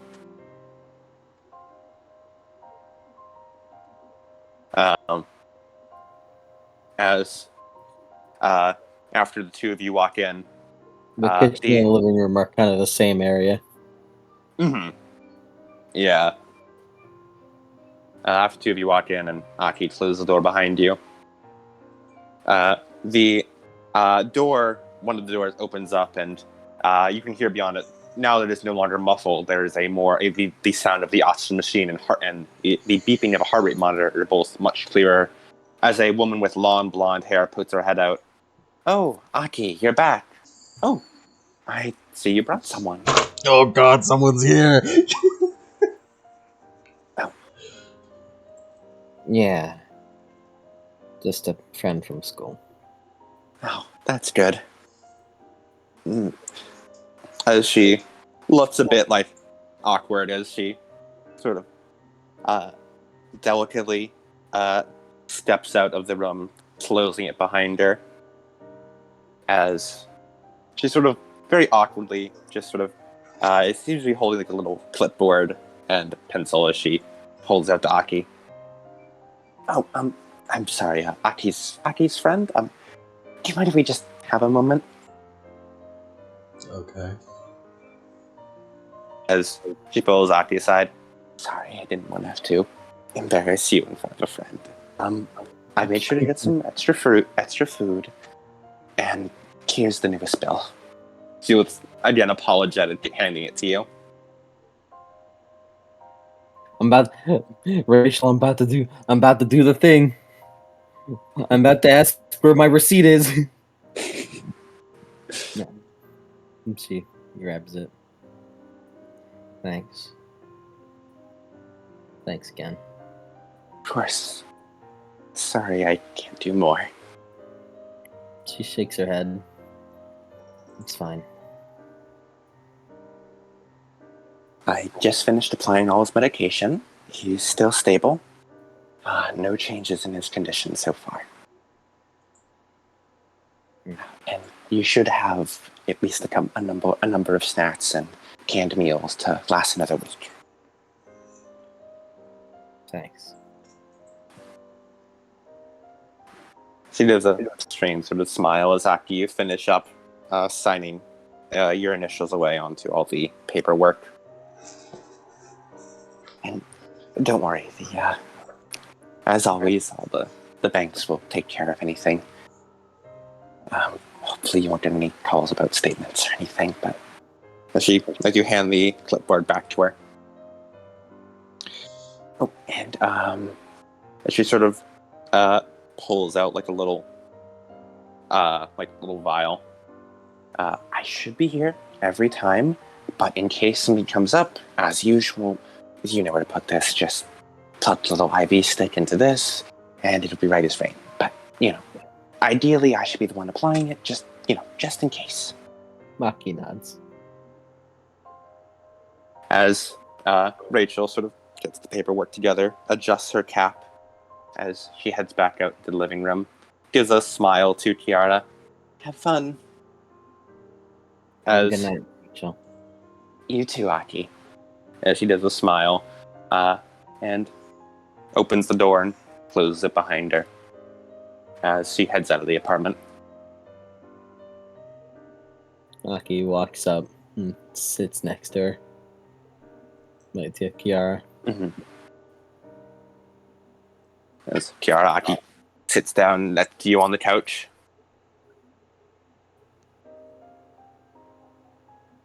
Ms.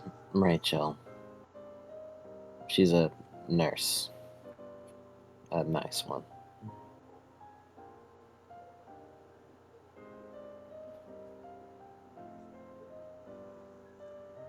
I didn't know. Well, I don't really tell it.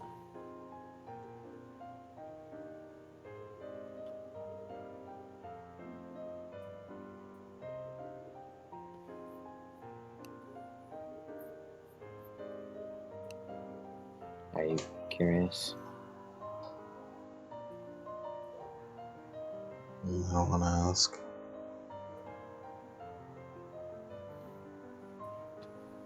It's fine. It's not like I'm keeping it a secret.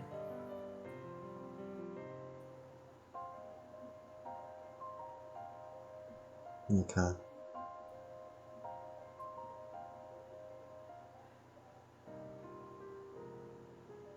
My dad is sick.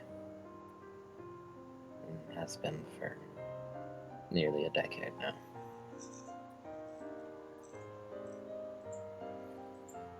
He's been in a coma because of it for that long. And Rachel is nice enough to help me live and help us sustain ourselves. I wouldn't have this place if it wasn't for her.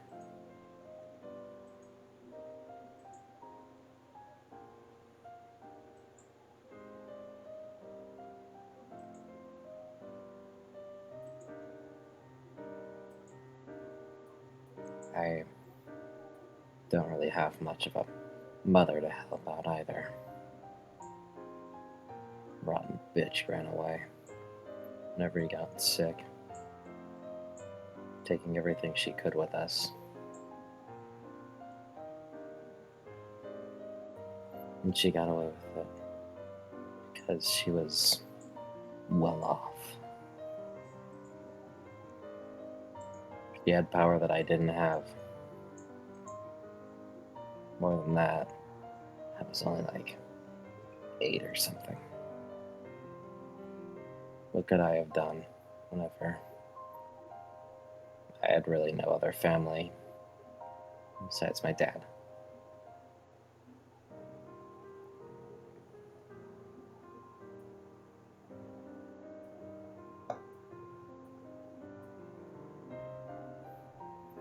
Legally, she got away with everything that we owned, and she kind of gestures. This is what we have now.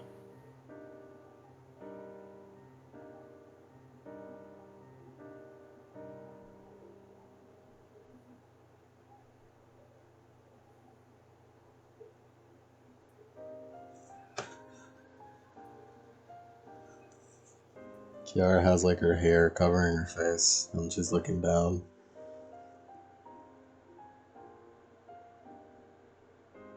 She puts her hand on Aki's hand, and then in between it, her gun. You're so strong, Aki.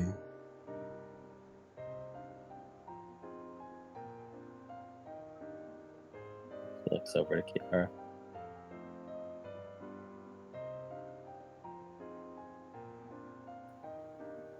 Looks down at the gun. You had a time like this. Things are like this, even in the past.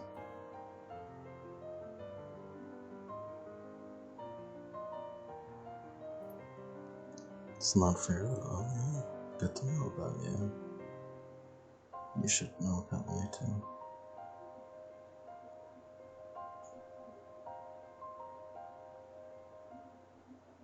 You sure? Mm-hmm.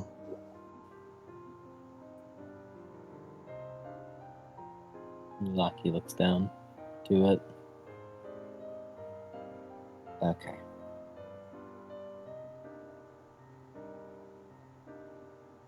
She kind of grabs Kiara's hand a little bit before her other hand goes to pick up the gun. Looks like Kiara's trying to swallow like a giant ball of guilt. Please. Please don't hate me. He grips Kiara's hand tighter. She's gonna transform.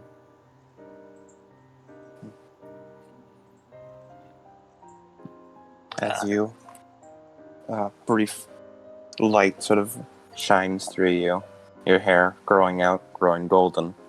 You grow in size, and a coat appears around you.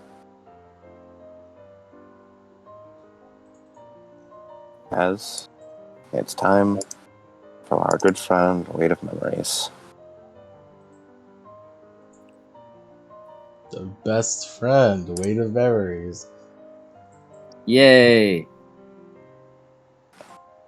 What Uh, What does longevity tell me? Let's see. This would be...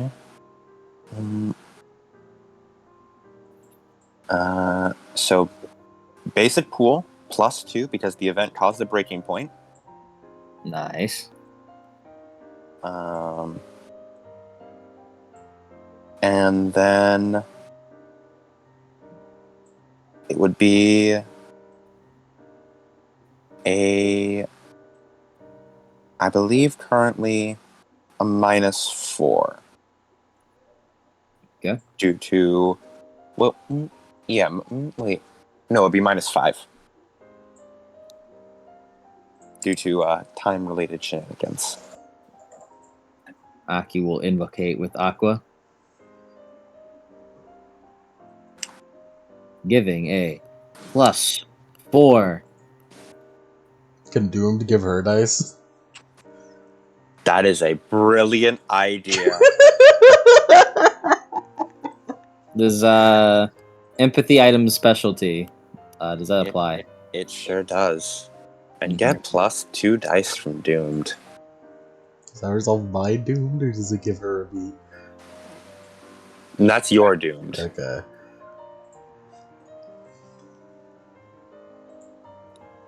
Alright. I don't even have to. This is the first time in a while. I don't even have to give a. I don't even have to spend willpower on this. I think I will. No, I'll save it just in case I need it later. 5 successes. By the way, both of you have definitely fulfilled your virtue over the course of this day, so you get a full willpower refill. 5 successes? Oh, brilliant. Brilliant. That's exceptional. Exceptional. Yes, indeed. Alright. Alright. As Aki, you enter in to the gun, sort of feeling your senses drain away. The last thing you're feeling is Ciara's hand gripping yours. As you eventually sort of open your eyes into seeing the memory in front of you. As you reach out for it, and as you do, you can almost see in the distance another memory, similar to how you were when you investigated Haruka's pocket watch. There's a memory you're currently floating towards, and then there's a memory that's almost going towards you. One that looks odd, malformed even. The usual ball of light sort of almost writhing.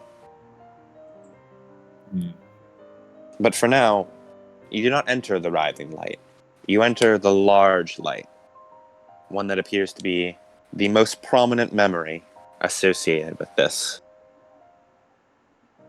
As Aki,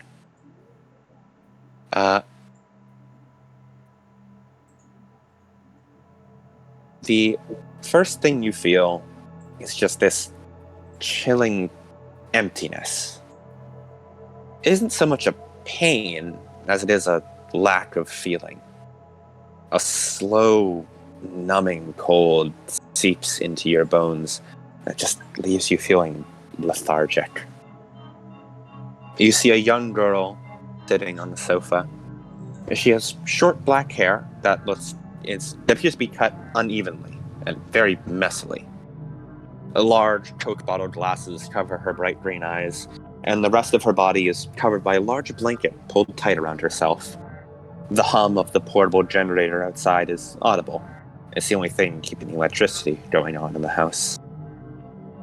The girl rests her head on the sofa's back, looking out the window. A large city is visible in the distance, many miles from your house. Apparently, it used to be filled with people, bustling with life, activity. You try and imagine that world, watching as rain clouds pour down some black, viscous substance onto the city. But you focus in on a building, larger than the rest. In your fantasy land, you and some other girls your age are walking through the building and experiencing whatever's inside. Your imagination shifts between it being a restaurant or a clothing store or an arcade, unsure of what the actual building was supposed to be. You've never met another person your age, only growing up with your mom and dad. But you think it'd be nice. A particularly large glop of sludge falls from the sky, splashing up a wave of black onto the side of the building. It melts away the structure's foundations, toppling it into the deep sludge upon the city's floor. This far away, you can't hear a single sound of it as it quickly melts into the corrosive mud. Ciara! Dinner time!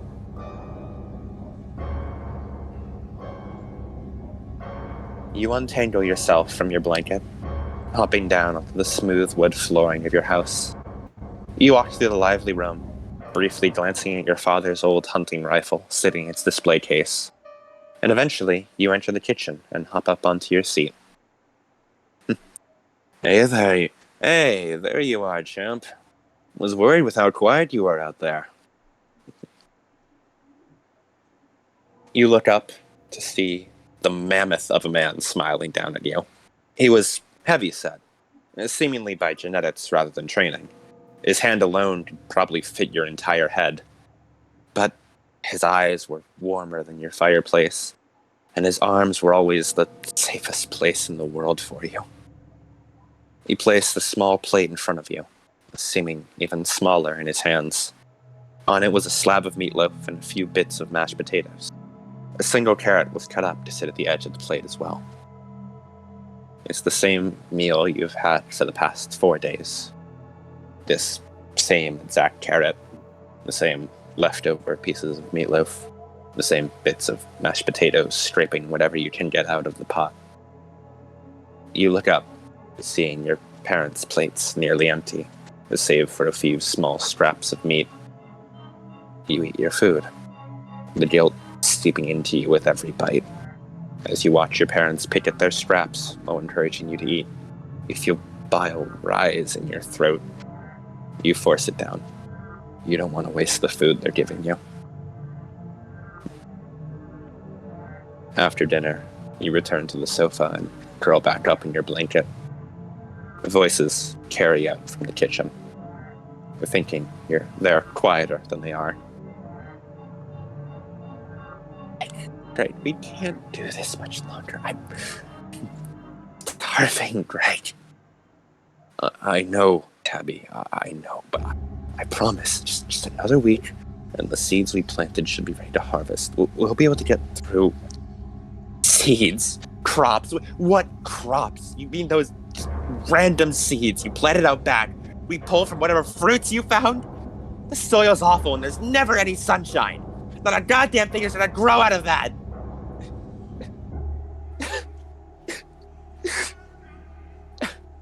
I'm sorry. I'm sorry. I know. I know, baby. It's okay. It's a stressful time. We'll get through. Promise.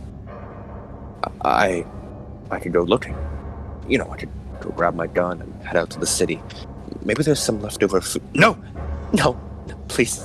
Don't go. I can't. There's nothing left there. We'll wait for the crops.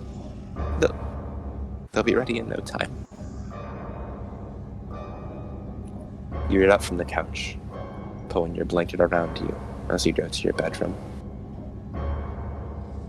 Days pass. The corrosive sludge of the city seems to travel along the ground, slowly. Day by day, you watch it approach your house, creeping closer and closer as it melts the ground itself. You watch from afar, staring out that same window day after day as strange monsters rise from the muck. When they wander too close to the house, your father shoots them away with the hunting rifle.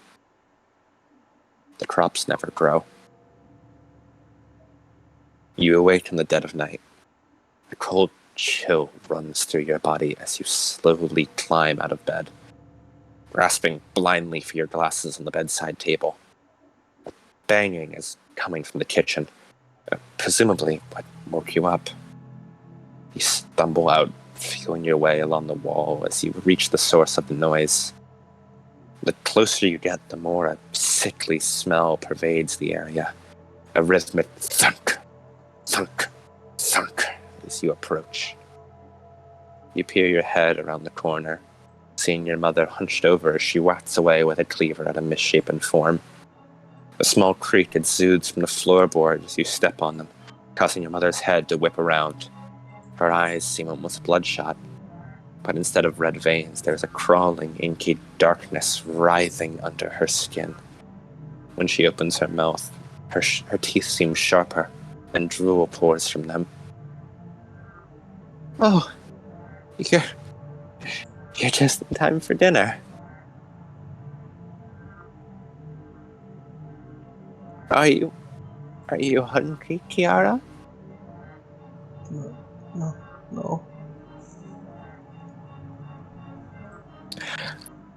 It's so empty, Ciara. I'm so hungry. Oh. As her face hazes for a moment, you should get your father. He's been so hungry too. As she sort of staggers away from the form, you see the brutalized remains of your father. Neck seems to be cut open. It seems he was unable, or perhaps unwilling, to resist whatever happened to him. Bits and pieces of him are torn off, messily thrown atop the stove. A small little fire is lit underneath them, cooking. We have some food, Ciara. I know you must be so hungry. I'm a good mom. I should feed my little girl, right? She grabs her head. I should feed my little girl. No. She slams her head against the kitchen wall. No! She crouches down, grabbing her head. Hungry. I'm so hungry. And she turns to look at you, Ciara. You're hungry too, right?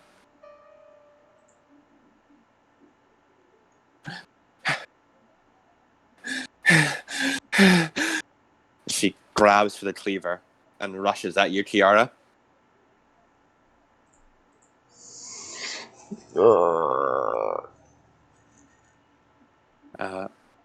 As you stagger backwards, as she swings wildly in your direction, you scamper under a table, swinging down. Ciara, talk to me, darling. What's wrong? It's just hunger, isn't it, darling? I know you're just so hungry, aren't you? I'm full, Mom. No, it's okay, darling. It's okay, I know. You don't need to lie to me. I know we don't feed you enough. We don't feed you enough. I can still see how your ribs press against your skin, darling. I just wanted you to be happy. She slams the cleaver against the table you're hiding under. You should grow up nice and full. Be happy. That's all. You scamper out front of the table just as she flips it over. Strength far more than a starving, gaunt woman should have, as she grabs the cleaver again. You run through the house. She staggers after you, slamming against the walls and through furniture. Tripping over, barely able to keep herself up, like a puppet being pulled along by strings. As you sprint towards the basement, jumping through the little doorway as you slam the door behind you, quickly sliding the bolt through the lock. As you back away, you hear the constant pounding on the door. You stumble backwards, walking away from the splintered door and increasingly rabid screams of what lies beyond. Ciara! Ciara, just come out! Come out! Out! Out! You shouldn't hide. Your girls don't hide, right? It's dinner time, Ciara. Please, please, please don't leave me alone. Ciara. Where's your father, Ciara? I can't find him. I can't find him. The door splinters. Survive. Survive. Survive. That's the only thought in your mind. You want to live. You want to live. The door splinters, then shatters. Your mother shambles through, moving in short gaunts like a puppet on strings. It's dinner time. Ciara. Ciara. Here you are. My darling girl. You're so small. You need to eat more. You need to grow up big and strong. It's a scary world out there. You grasp for survival. Your hand smashes glass. It cuts through your flesh, but you do not hesitate. Your hand finds purchase. Your fingers close around a firm grip. She lunges at you. A loud bang echoes throughout the room.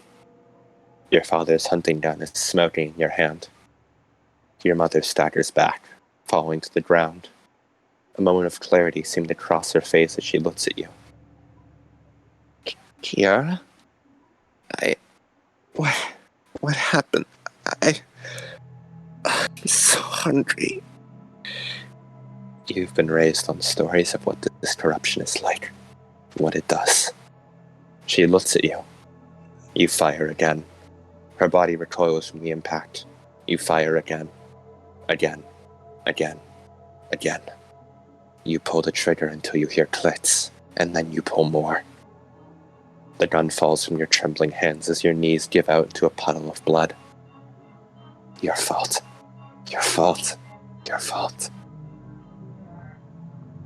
You feel the shadows along the ground close around you.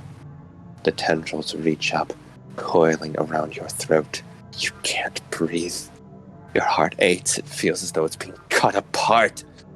Ripping, tearing, as though your very brain will give way to this overflowing feeling. And then silence. A feeling as though you're being pulled into a tight hug. Soft warmth rising, creating a dam that forces all of those feelings out of your heart. It pushes. It pulls you away. You grow taller, and you see as your bangs grow out into pure white in the sides of your vision. The urge to cry and scream is buried deep, deep down in your new form. The only thing holding back the shadows clawing at your feet. You stare into the puddle of blood, staring back at the reflection of an unfamiliar face. You know it to be you, but she looks nothing like you. She feels nothing like you. You look at your hand. You're now holding a small pistol. Something to defend yourself with. You hear another thud, thud from above. There's something else in the house.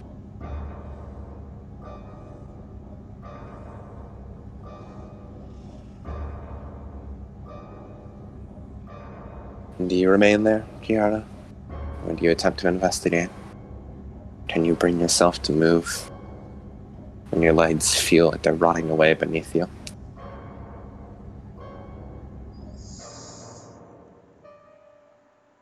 I need to live. You force yourself up. Live. Survive. You want to live. You want to survive. You want to live. You grasp both hands around the gun as you step up the steps. Step by step by step. As you see a figure as though it's almost made from shadows lurking throughout the house as it seems to approach. This shadowy wraith almost hanging above your father's body.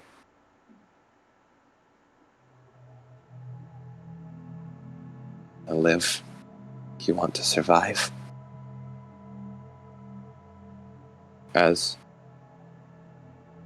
the wraith in a split second turns and looks upon you, you see almost innumerable eyes peering out from the darkness, staring at you.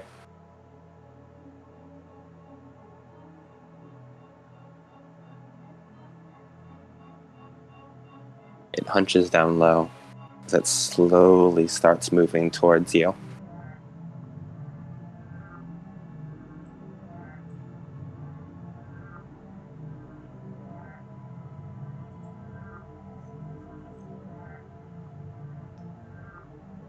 What do you do? Hold that gun tight.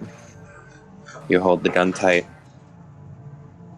Your eyes close as you pull down on the trigger as a bolt fires. It seems as though pure fire launches from the gun as, almost effortlessly, the wraith seems to almost morph around the bullet as it smacks into the wall behind, the fire of the bullet catching the wood of the house. As the wraith finally approaches you, as it seems the shadows dissipate from it, and you see an incredibly tall woman with long red hair almost unfused from the shadows. You're not dead. You're not darkened. Not yet, aren't you?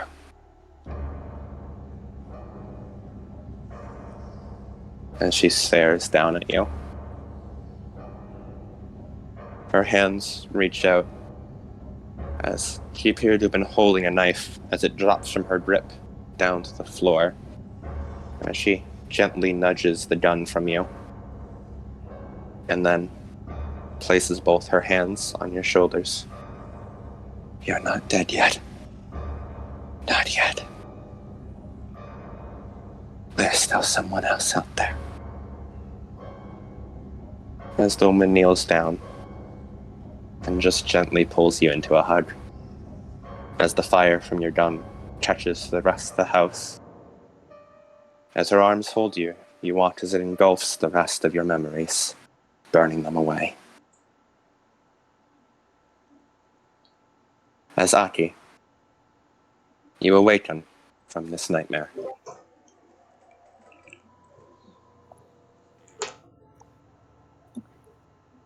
In on the couch, right? Yes, you are currently on the couch. He wakes up. Ciara, she has been out for an hour. I feel like I could probably take her somewhere more comfortable on a couch. There is the couch, Aki's bedroom. So I guess I'll carry her there. Aki, you wake up in your bed.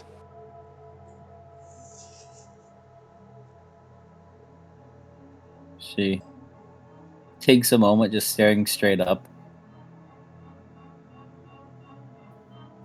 before blinks. Looks over to Ciara.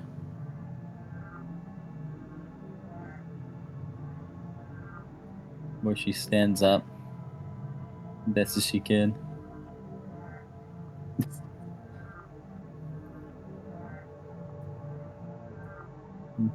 Gives her a hug.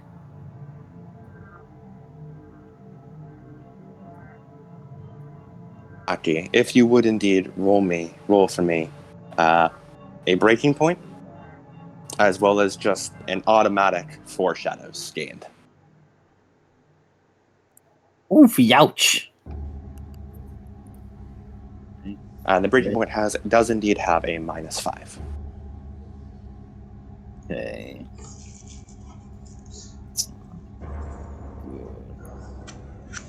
Doom, give her more dice. Doom will not help her in this. Wait, please. Yeah, let's willpower. 1 success. All right. As you manage to, despite everything you just had happen, you keep yourself solid. But you do gain, that's a hearty dose of guilty. Not from yourself directly, but it's as though Ciara's overwhelming guilt has almost spilled into your own soul.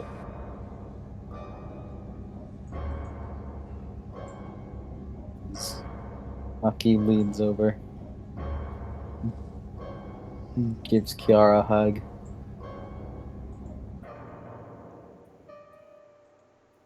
Ciara. I killed them.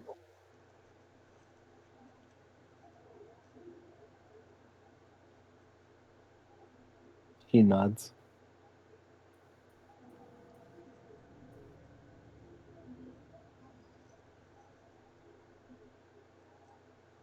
She just hugs her tighter.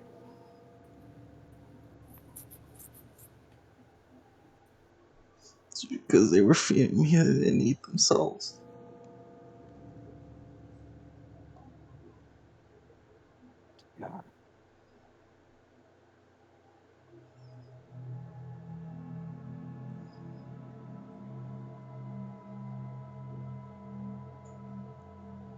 He doesn't really say much right now. He's letting Ciara speak her part, and she keeps hugging her tighter. At this point, Aki is just kind of moving Ciara like into a comfortable place.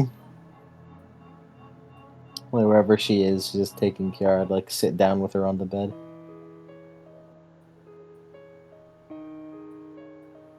As Ciara, you are sort of led into sitting down onto Aki's bed. as she pulls you into a hug.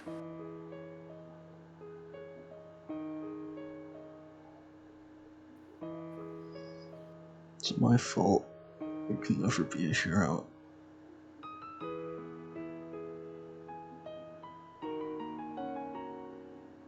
Yeah.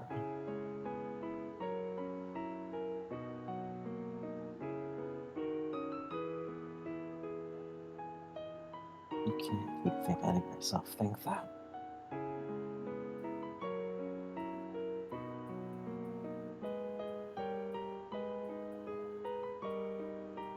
I feel it too.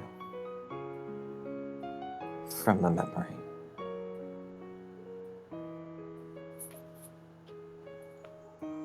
What you felt. What you feel.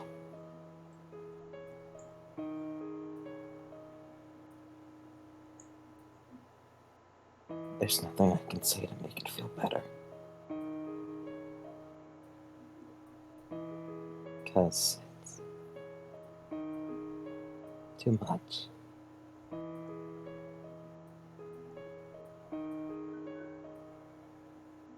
I can't tell you.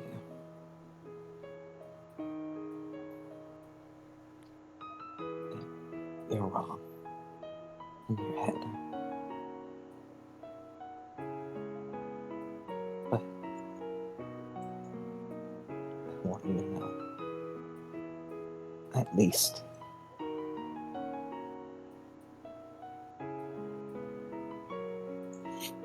That I'll be with you.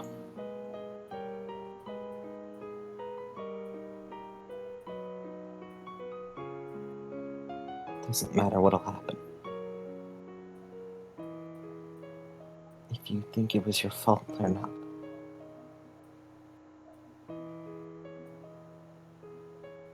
I'm here for you.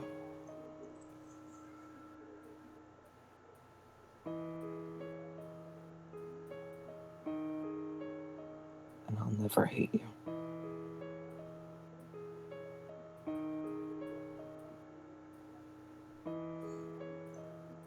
I'm sorry for dragging you on. She shakes her head, tears kind of welling up in her eyes, but she's keeping them nice and settled.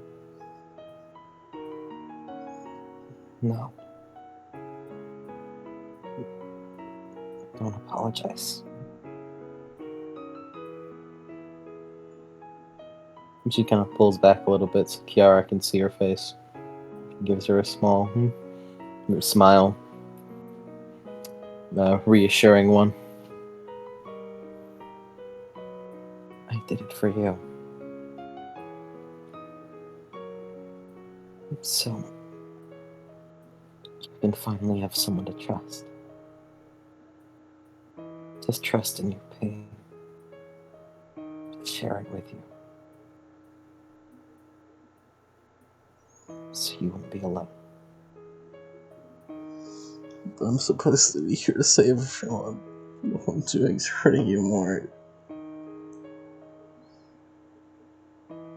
Ciara. Everyone needs saving. Sometimes you get so caught up in it all. You forget to save yourself.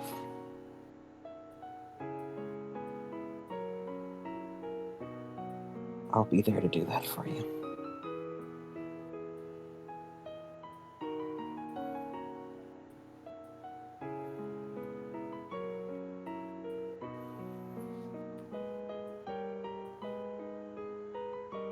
Even heroes need their heroes.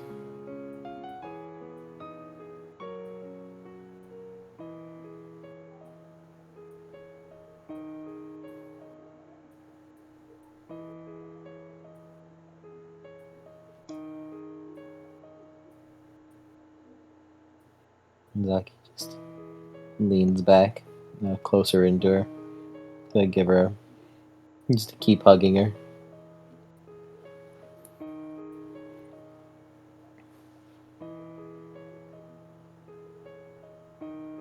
Aki, you do recall there was more. Something else in the gun. Another memory. One that seemed recent. One that almost called to you. One that felt wrong to even look at. Yet, one that you can't seem to get out of your mind.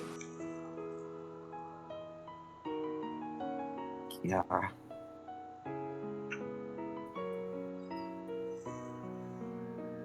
There was one more in the gun.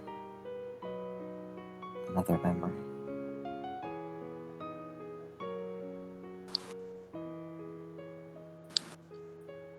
Would you mind if I looked at that?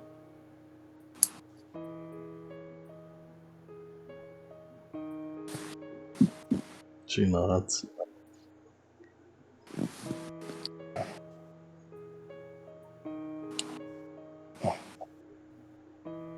As Aki, roll the same dice pool again, but this time you have I believe, a -2 from previously viewed an event. I think that's what the penalty is. Let's see. However, whatever the penalty is, Doomed is giving you a +4 on this. Fuck you, Doomed. And give me one moment.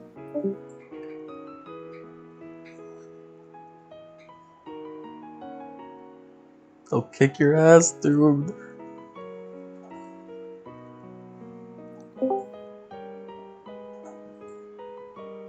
You hear me, Doomed? I'll kick your ass. Oh, Doomed, how I love ye. Okay, so I'm getting a -4 and a +4. There's shadows in that. Did this You have event? 10%, yeah. This event, I don't think it technically did, but I'll give you the benefit for it because it's a breaking point worthy event. And a -1 because I've already viewed an object from this event. Mhm. Or I've already viewed an event from this object. Mhm. And then comes Aqua Invocation.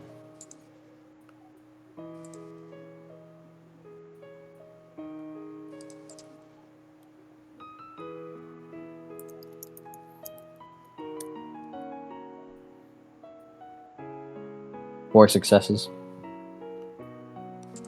All right. As you sort of pull Ciara close, as you take the gun in your hand again, it feels almost heavier in your grasp. As you dive once more into the memory. And you find yourself once more in that black void as you see the almost wretched looking thing.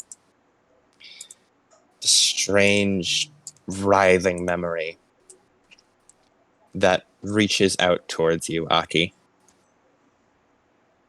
Do you allow it to reach out for you? Yeah. As you reach out back, and this memory does not so much engulf you, as the tendrils almost seem to reach out and stab into your heart, as you are thrust violently into an all too familiar scene.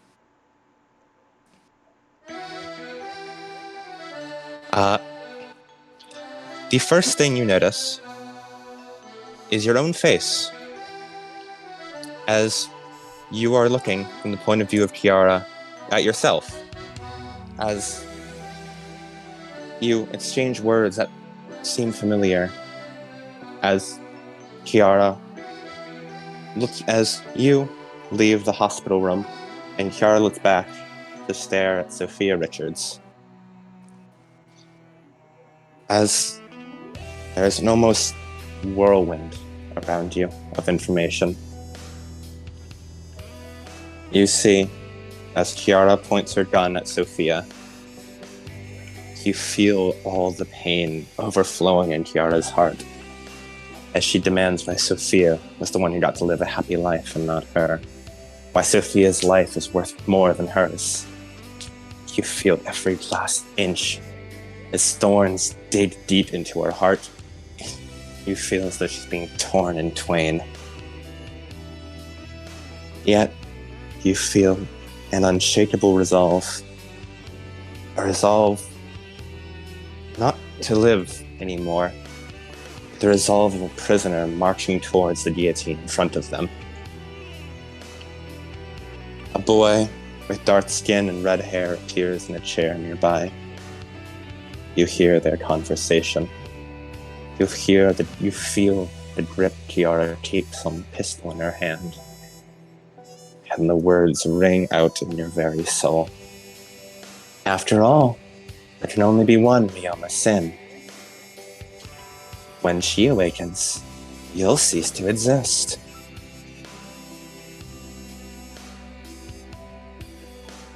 But of course, it doesn't specify which Ryoma Sin.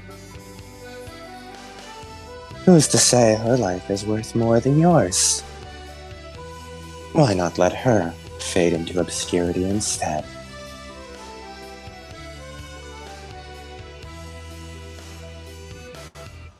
And you can feel Ciara's firm denial of that.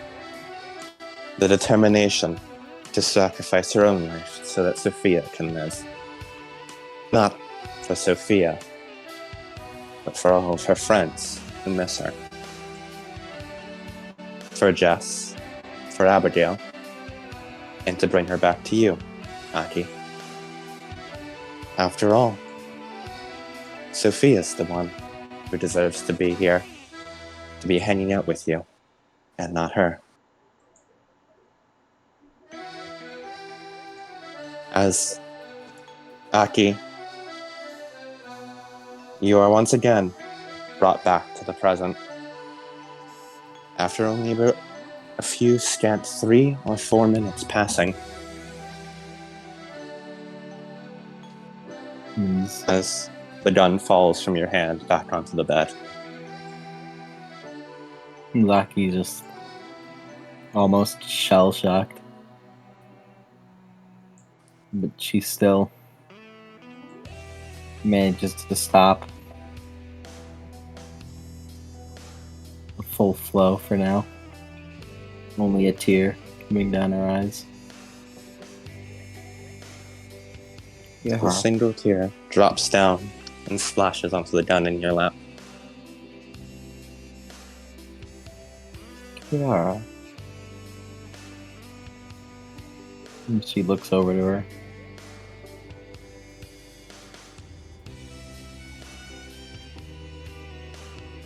And she struggles to find words, gritting her teeth.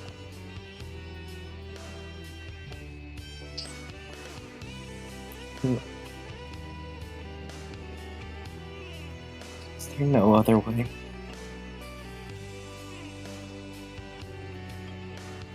I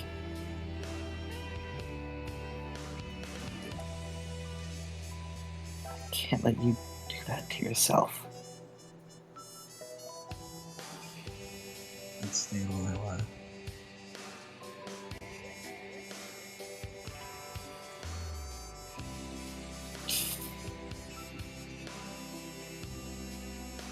But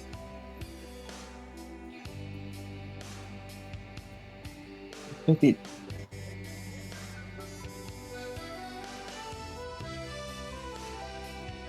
as your shoulders slump. It's the only reason I'm here. Getting to meet you and everyone else is just... Yeah. We can't.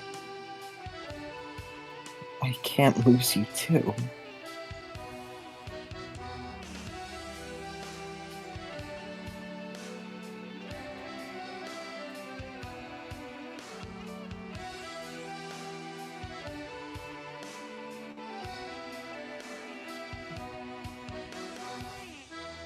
It's alright.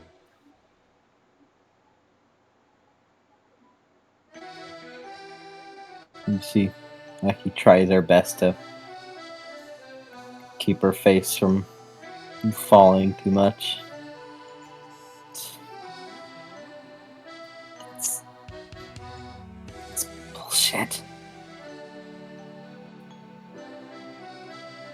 can't just be like that.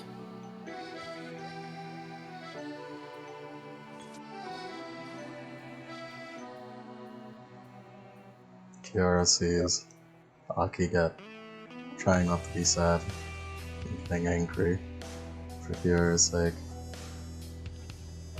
And she thinks about Jess and the face she made. Oh, I get it.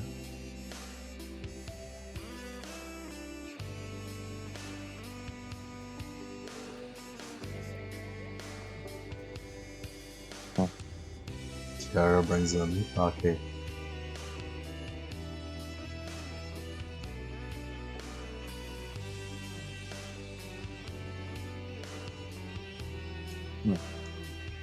Then she goes for a kiss. As Aki, your emotions completely overwhelming, as though your body being torn apart. As Ciara simply leans in, holds onto your shoulders, and delivers a kiss.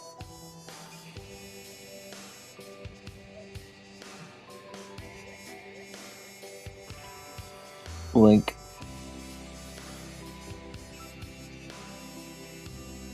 Her face doesn't change the expression until Ciara pulls away.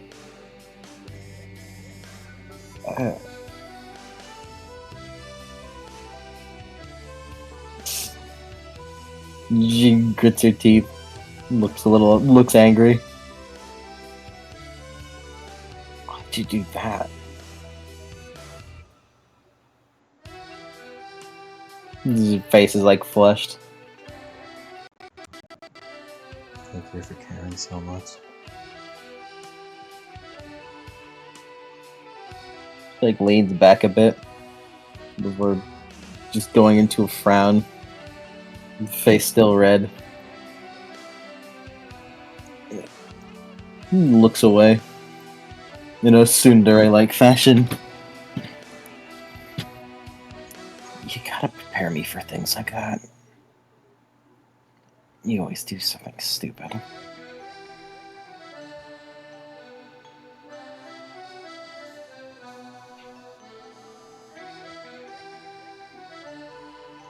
I don't want to regret anything. So I just acted. Sorry.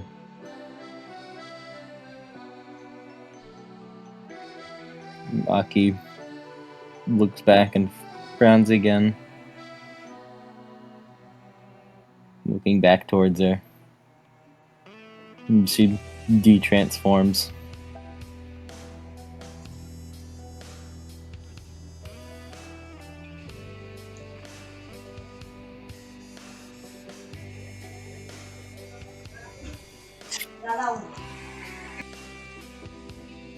Fucking time bullshit.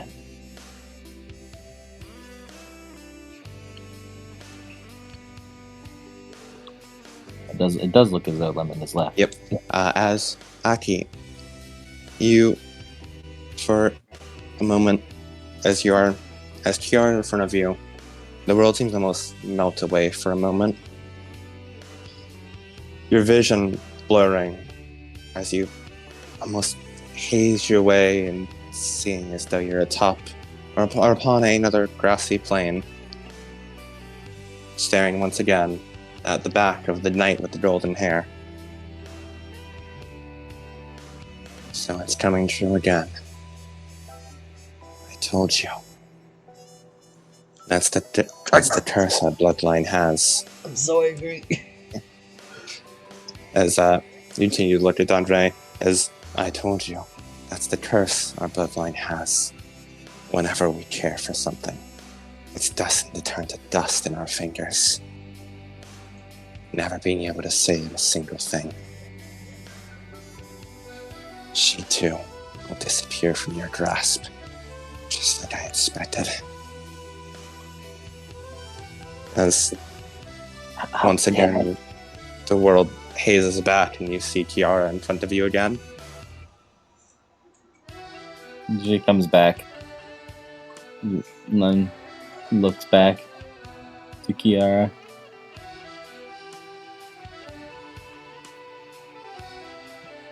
Can I stay tonight?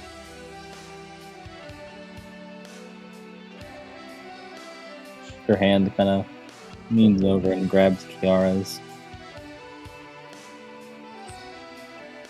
Yeah. You can.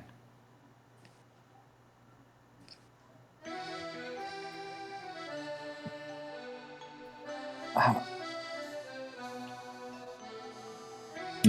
She looks like she's trying to say something, but every time she tries to come up with some words, what Dondrene says flashes back into her mind. She shuts up. And she tries to say something for about 30 seconds to a minute.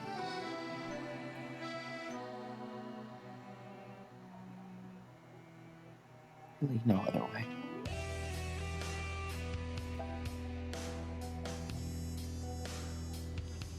You deserve to be happy more than anyone.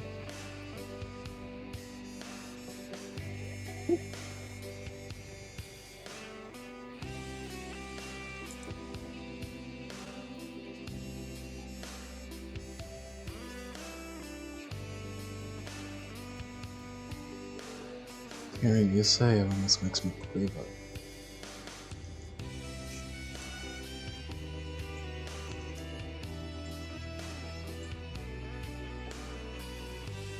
Aki, against her better judgment, kind of gives her a smile.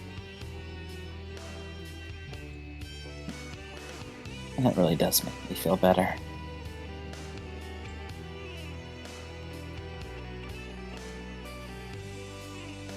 I'm glad you trust me that much.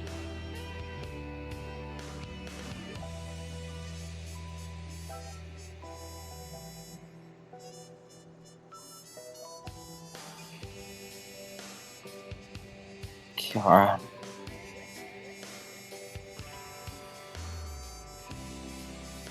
I'll figure something out.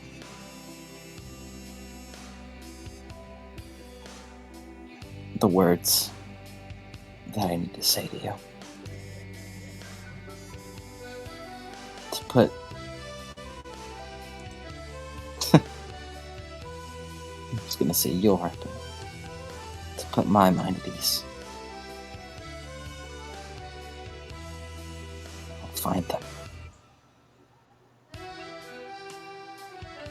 And I'll help you. And she kind of locks her fingers with Kiara's. As best as I can. I've said it before. But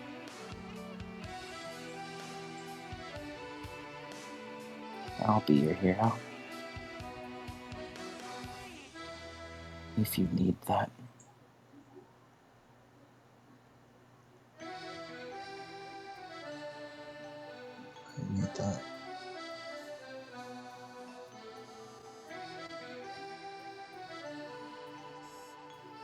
Good.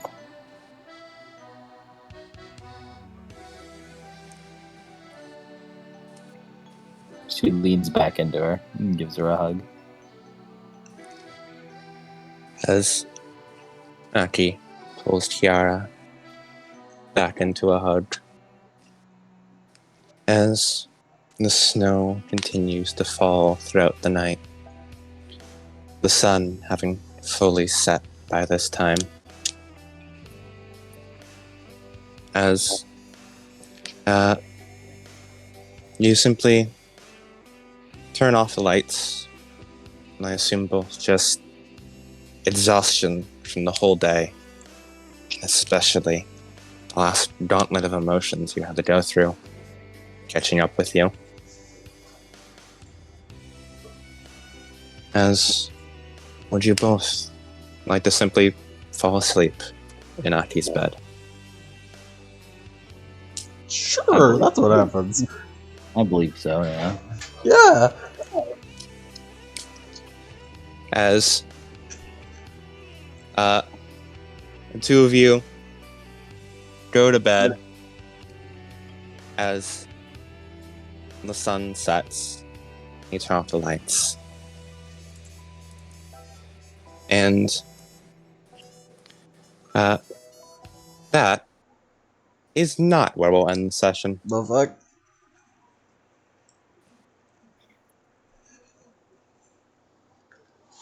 Aki.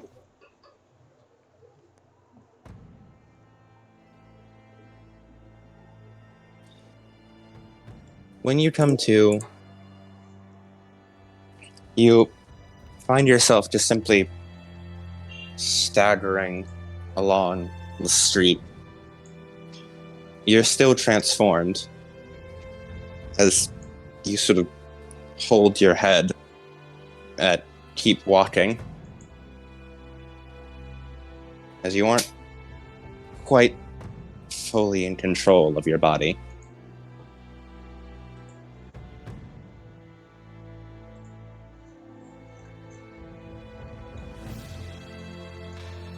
No matter what happens, everything we touch turns to ash.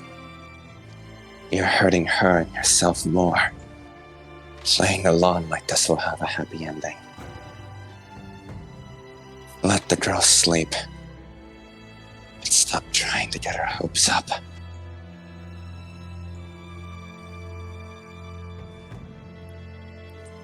She was better when she had the dream, this dream you're trying to give her.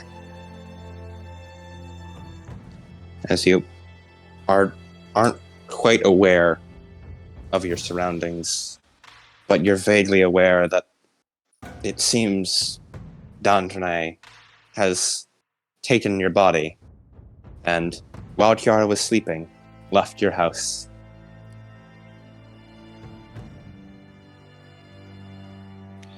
And Aki, you are currently conscious enough that you believe you can vaguely communicate back and forth. What's so wrong with that? You just heard what will happen. She'll disappear. And that's what she's aiming for, isn't it? Either you erase her, or you erase Sophia.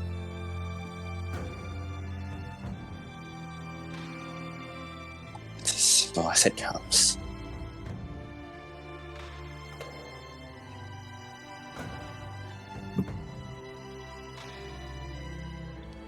One moment. Still here, I'm just preparing myself. Just in case. Mm-hmm.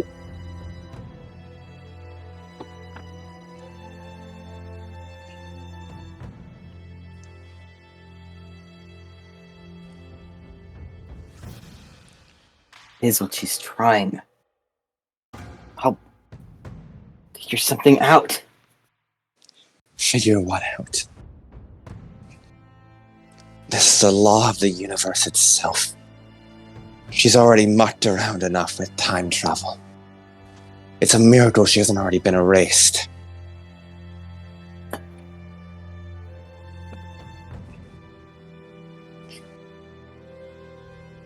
You figuring something out would be rewriting the very laws of reality itself. You don't have that power and you know it. We both do. How I meant. And what will you do? Erase Sophia so she can have a happy life? Shut up!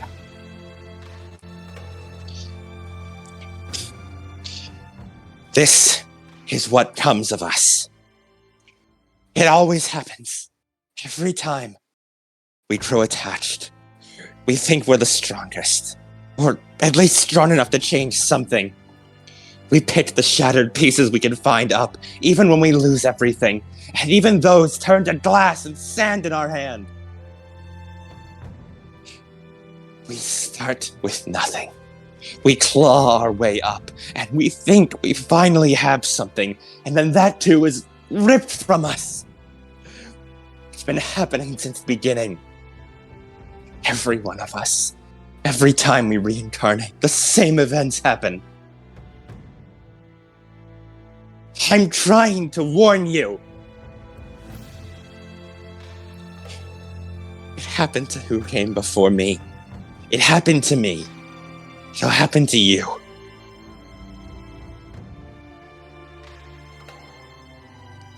Just when we think everything is finally right, it's gone.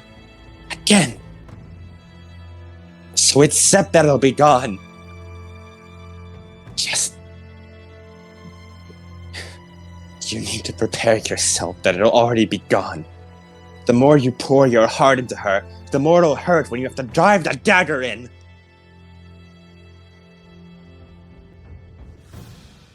You're not a hero. You couldn't save anyone. None of us can.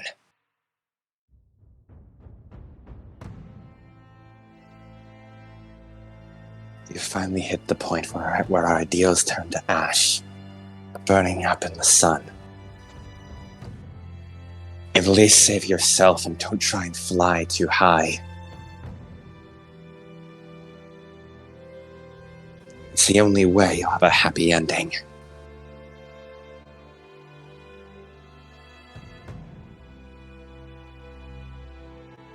Couldn't you save Percival in the end?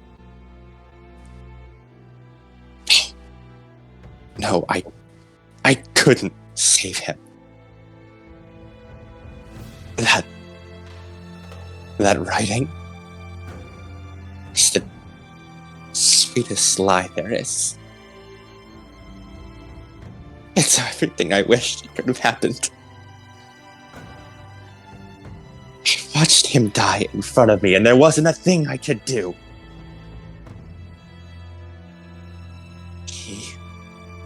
Everything he lived around. Everyone I've known. Ashes. I thought at least the kingdom would outlive me. And now, reviving here, I find that after my death, it turned into a wasteland. A civil war that destroyed itself. And a king who died ignobly upon a hill at the hands of a usurper.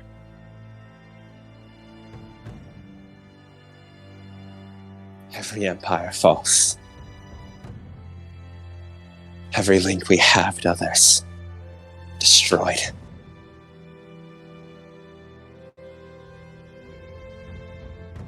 That is the fate of our soul.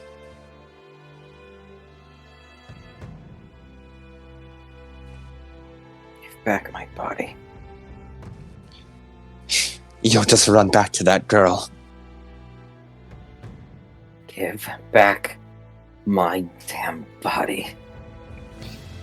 Dandrenate sort of stops midway through the street as her body locks up for a second, taking a few steps backward before she grits her teeth and takes another step forward. She'll die. Worse, she'll be erased. You'll never even remember you knew her.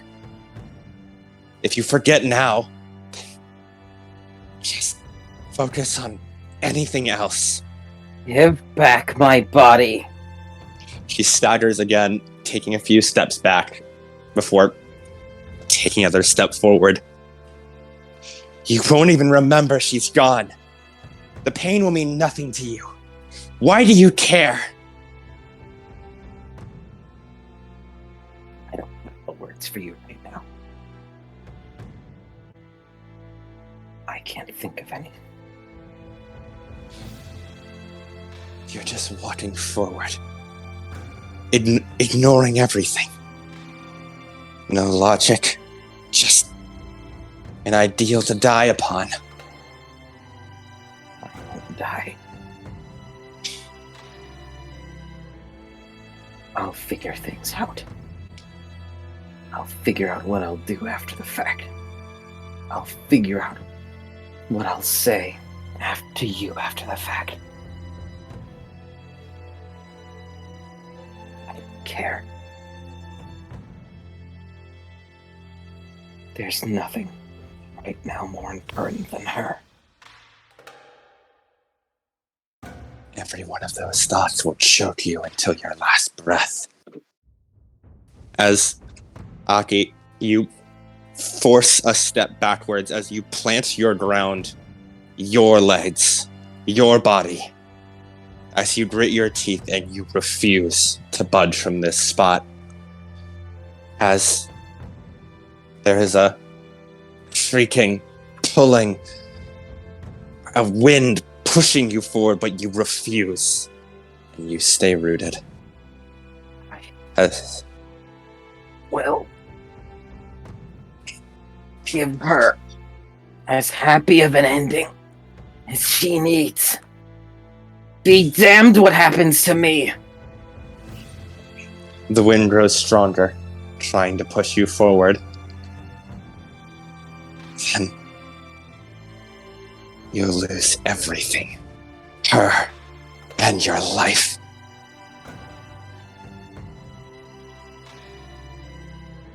Let those ideals choke you until your last breath. Despite this, Aki, you think of Ciara. You hold that thought firm in your mind as you push back, and finally, the winds die down. As you fall down towards your knees, regaining control of your body once more. I'll figure out what I need to say. You are not important right now. I can tell you how right you were. But only when they've accomplished nothing and I'm dead in the ground. I won't give you the satisfaction of being right now.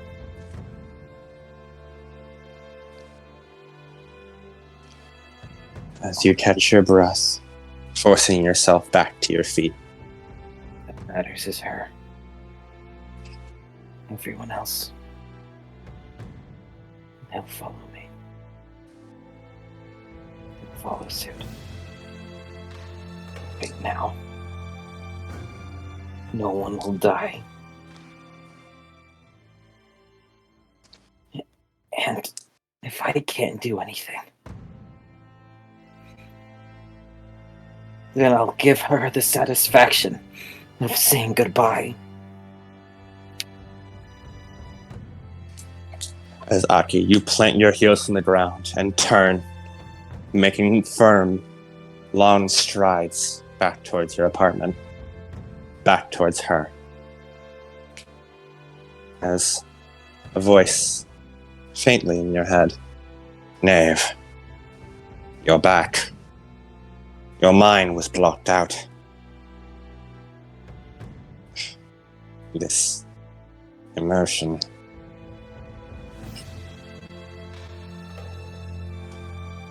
Knave, be careful. You are being watched. She stops. Then whoever's watching me better do something about it. Right now, while I still have the patience left. As you hear heavy footfalls as someone ahead of you walks out from an alley, dragging a long sword upon the ground, a pistol in the other hand. You recognize her. Long blonde hair tied up in a ponytail. Despite the weather, she's wearing shorts and a simple t-shirt with a jacket over it. Perceptive, as she hefts the sword over her back, before pointing the gun at you. You have a shard of Excalibur, don't you? Hand it over. Aki, you notice something. She didn't turn the safety off on the gun.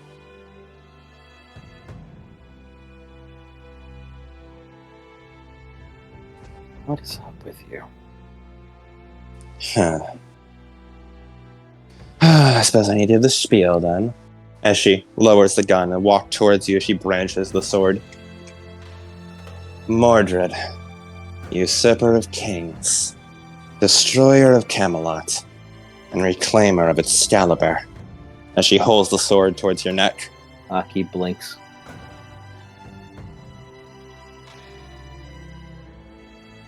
I can sense a shard on you. Hand it over. Aki blinks again. That's weird. That doesn't feel right. Hmm.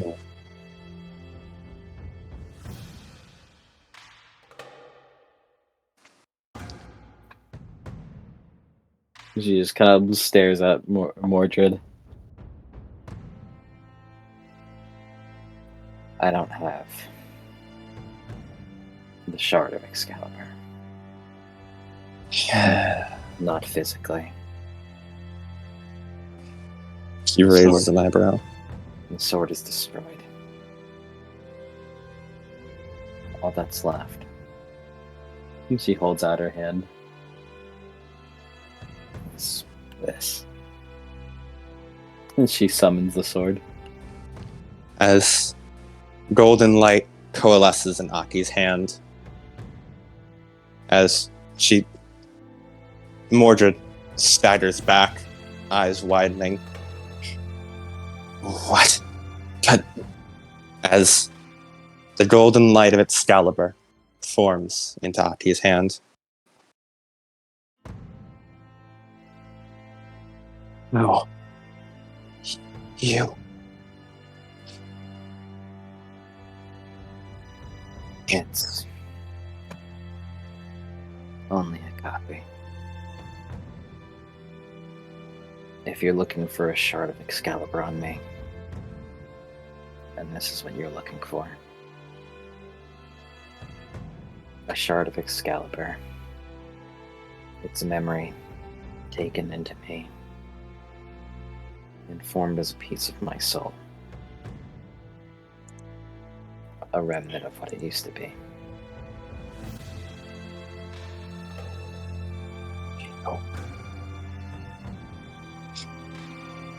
You made a copy of Excalibur. That shouldn't be possible. He looks at her.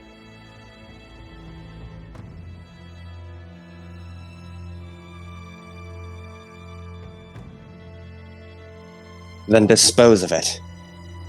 No one's fit to wield that sword. None except her, right?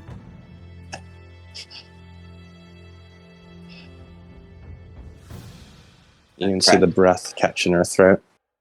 I've practically been told that ever since I got this blade. I don't even really care for him. But he's here with me. And I'm with it.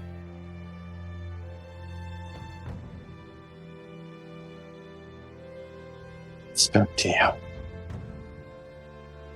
It's a part of my soul. The original Excalibur can mimic emotions and sort of have a pseudo-conscience of its own.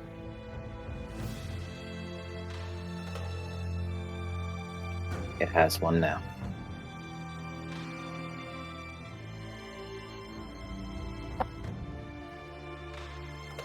Zaki blinks again. She frowns looking at her, realizing just how tired she is right now.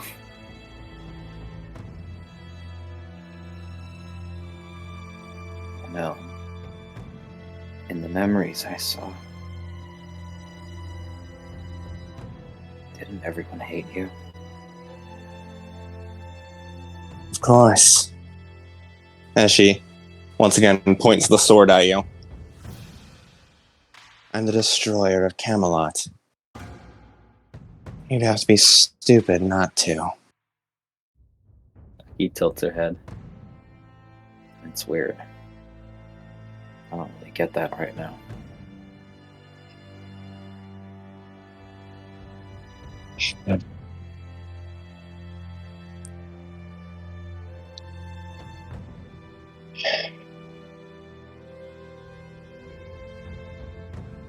You're a real annoying kid, you know. What? Not gonna fight back. There's not even an ounce of intent in your stance. Why aren't you swinging your sword?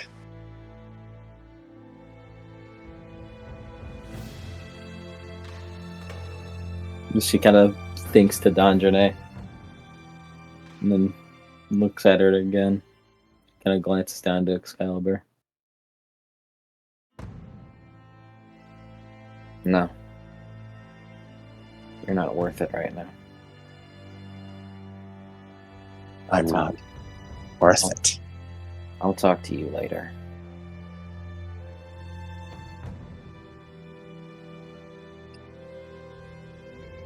As Mordred puts her pistol away and two-hands her sword. Fine then. If you won't give your enemy the proper attention they deserve, then I'll simply take Excalibur and your soul with it. As she rears up at back. her. Will you?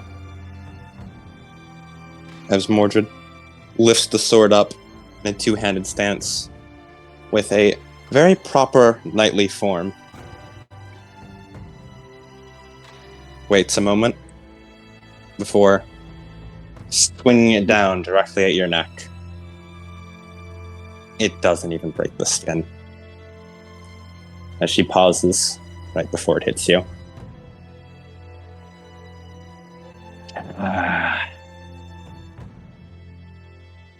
Did no one ever teach you a fear of death, kid? You weren't gonna do it. What in the hell makes you so sure?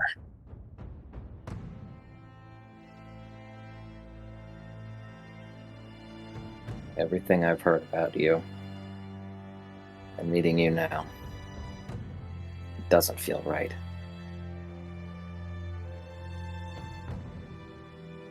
Here. She tosses the sword over to her. As You can hold it if you want. when you toss it, she actually recoils back as it clatters to the ground at her feet, as though she's almost afraid to touch it. I guess so. It's a shard of what it used to be. Whatever you might be afraid of now, you shouldn't be. She goes over, picks it up again.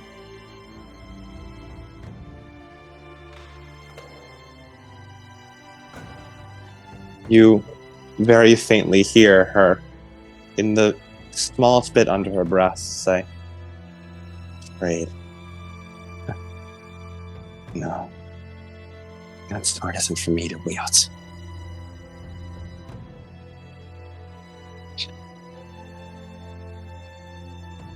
Aki frowns, Okay. looking at her. Kid, I don't understand the damn thing you're going through.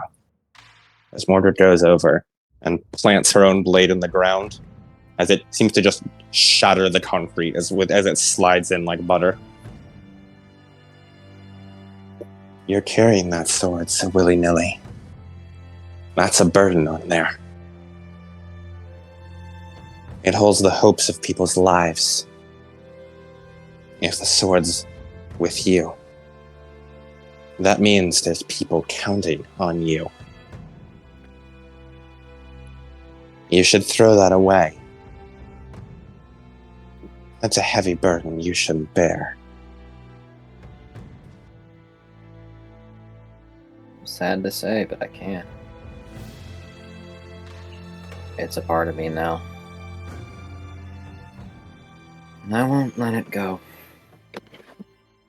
Because it wants something.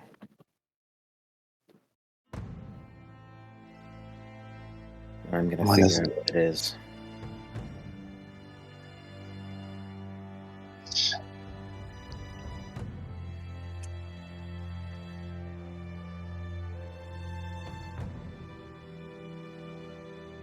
I understand you are, Mordred. But you really don't feel like it.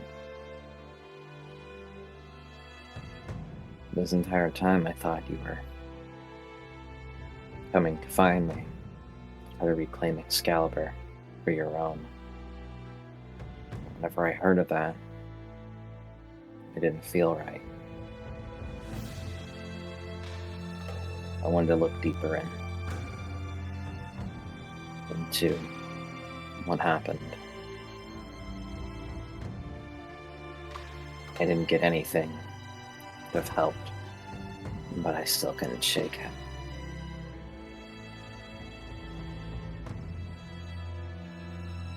So, we can talk later. You won't hurt me. And all you're doing is telling me of things I can't do. And I will not tolerate that right now. You've got quite the burden, don't you? Not as much as hers. There's someone I need to be with. Someone more important than you and this stupid sword.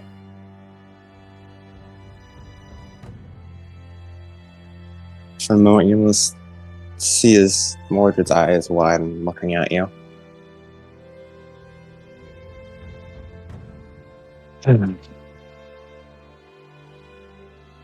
No wonder you're able to wield it.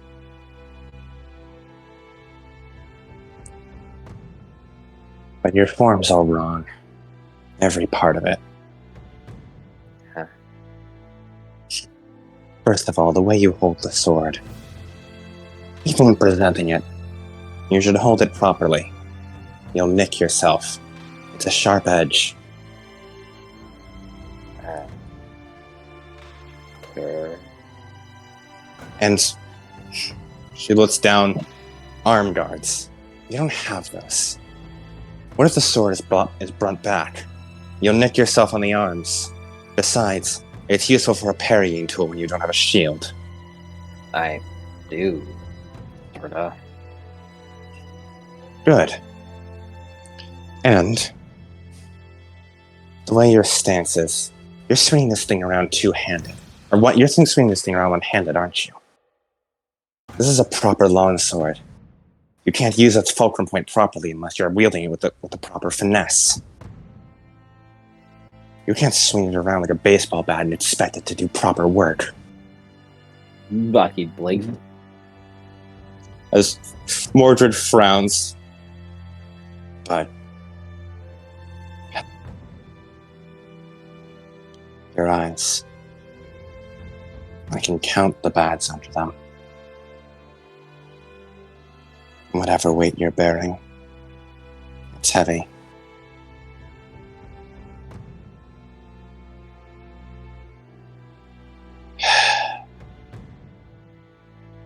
You're alone, aren't you? Not in terms of company. You're the person people put their hopes on. You're the ones who take their burdens. You lift up everyone else, putting yourself on the bottom so that they can reach higher. Aren't you? He frowns. You're the statue everyone looks up to. The statue they lean on for support. The unbreakable rock.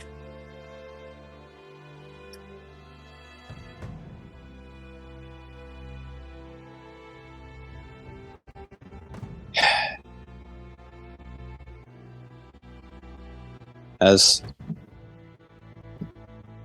Mordred takes more steps towards you, and then looks down, and as though it almost like is more instinct than anything, she just wraps her arms around you and pulls you into a hug. Aki's fucking. Huh? Yeah, it is Excalibur. Like, huh? Knave. What is? Yeah. Shit sucks, don't it?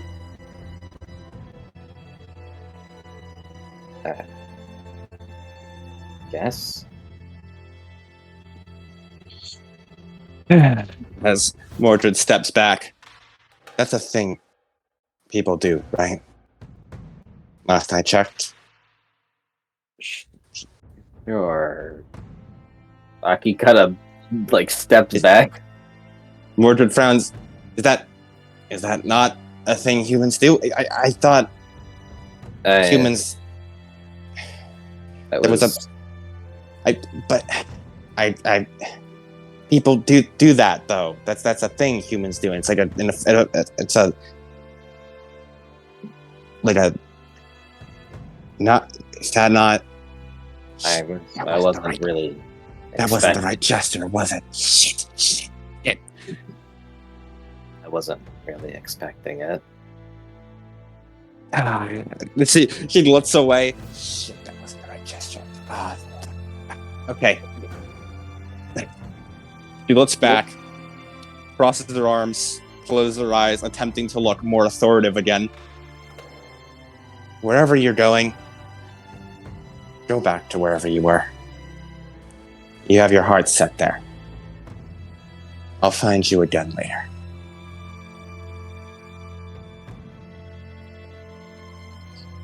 Okay. Turns around and motherfucker. What do humans do? God damn it. Right. Later then. As Mordred turns back, as she pulls the large sword she has out of the crowd crate, spins it around one-handed, and sheathes it across her back.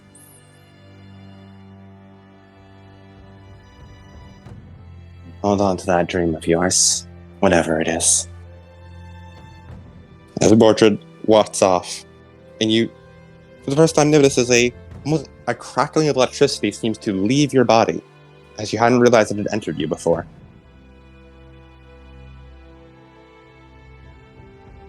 She looks confused. Huh.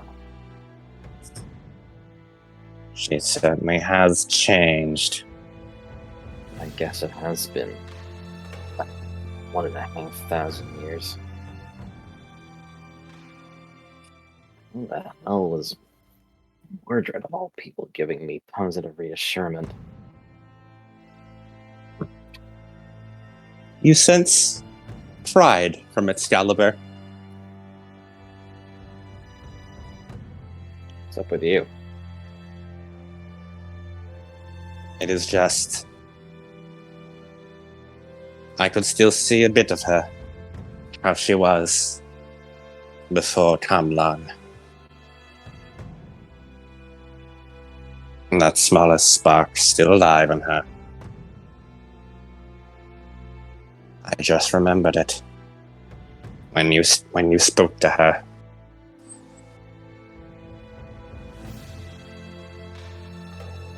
So she wasn't always the night of destruction, then.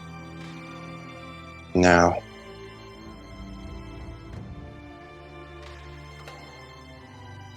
Somehow, how she is here feels right.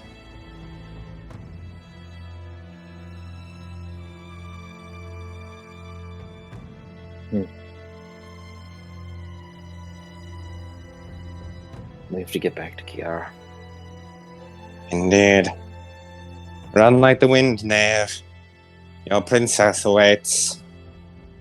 Shut the hell up. As Ciara, you jog off back towards your apartment, and as the steps go, you de-transform back to your human form, back to the black hair, school jacket, and make it back to your apartment. And that's where we'll properly end the session. Whoa! Ooh. You did it! Fuck. What? Adam, It was a really light session, what do you mean? this That's shit good. might be some of your best work. Like, oh, fuck. I just had a little date. Yeah. Okay, date. follow date. It's a little date. It's the Kiyaki date. Kiyaki. It's the Kiyaki date. Yeah.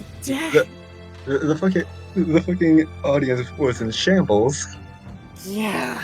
It's so over. It's over. My favorite We're was so fucking back. Yank and Cody looking at each other across WC. Yeah. Just looking at each other like Adam, I thought the backstory of fucking Octa was gonna be bad. Was like the worst it was ever gonna be. No. I Kiara can't take full responsibility for that. Lemon came up with the basic idea. It was Lemon came up with a lot of me. ideas. I'm the I simply- sufferer. So I simply wrote it Octa out. is still Adam's worst. Yeah, Octa is my worst. I simply wrote out, I just Yeah. wrote out a scenario, but I was not the one who came up with all of it. That was Lemon. Lemons earn this praise for the ideas. I'm the one to blame. You know, it is truly fascinating how every single time I think, okay, Kira's life couldn't have possibly been any worse than this, and then it got worse. and it kept getting worse. And just when you thought things couldn't get worse, it got And worse. then Mordred showed up, and it was actually I love really her. cool. I love her so much. I love her so much. She's great. She wasn't trying to have the kingdom back. She just wanted you to stop fucking with the sword. Morian just assumed a mother. Yep. Yeah. I love Mordred slander. Like in universe Mordred slander. She must be looking for Excalibur so she can use it to get the kingdom back in her name. But there is no kingdom. I know. Hey, I know. Like I really Mordred. think there's only one person that should have that sword, so you should probably stop fucking with it. Mordred, who's been collecting them to protect Artoria's memory. Please stop. Like- please, like- please stop. to repeat myself, it's just everyone from the round table when Mordred, get a job! Stay away from her!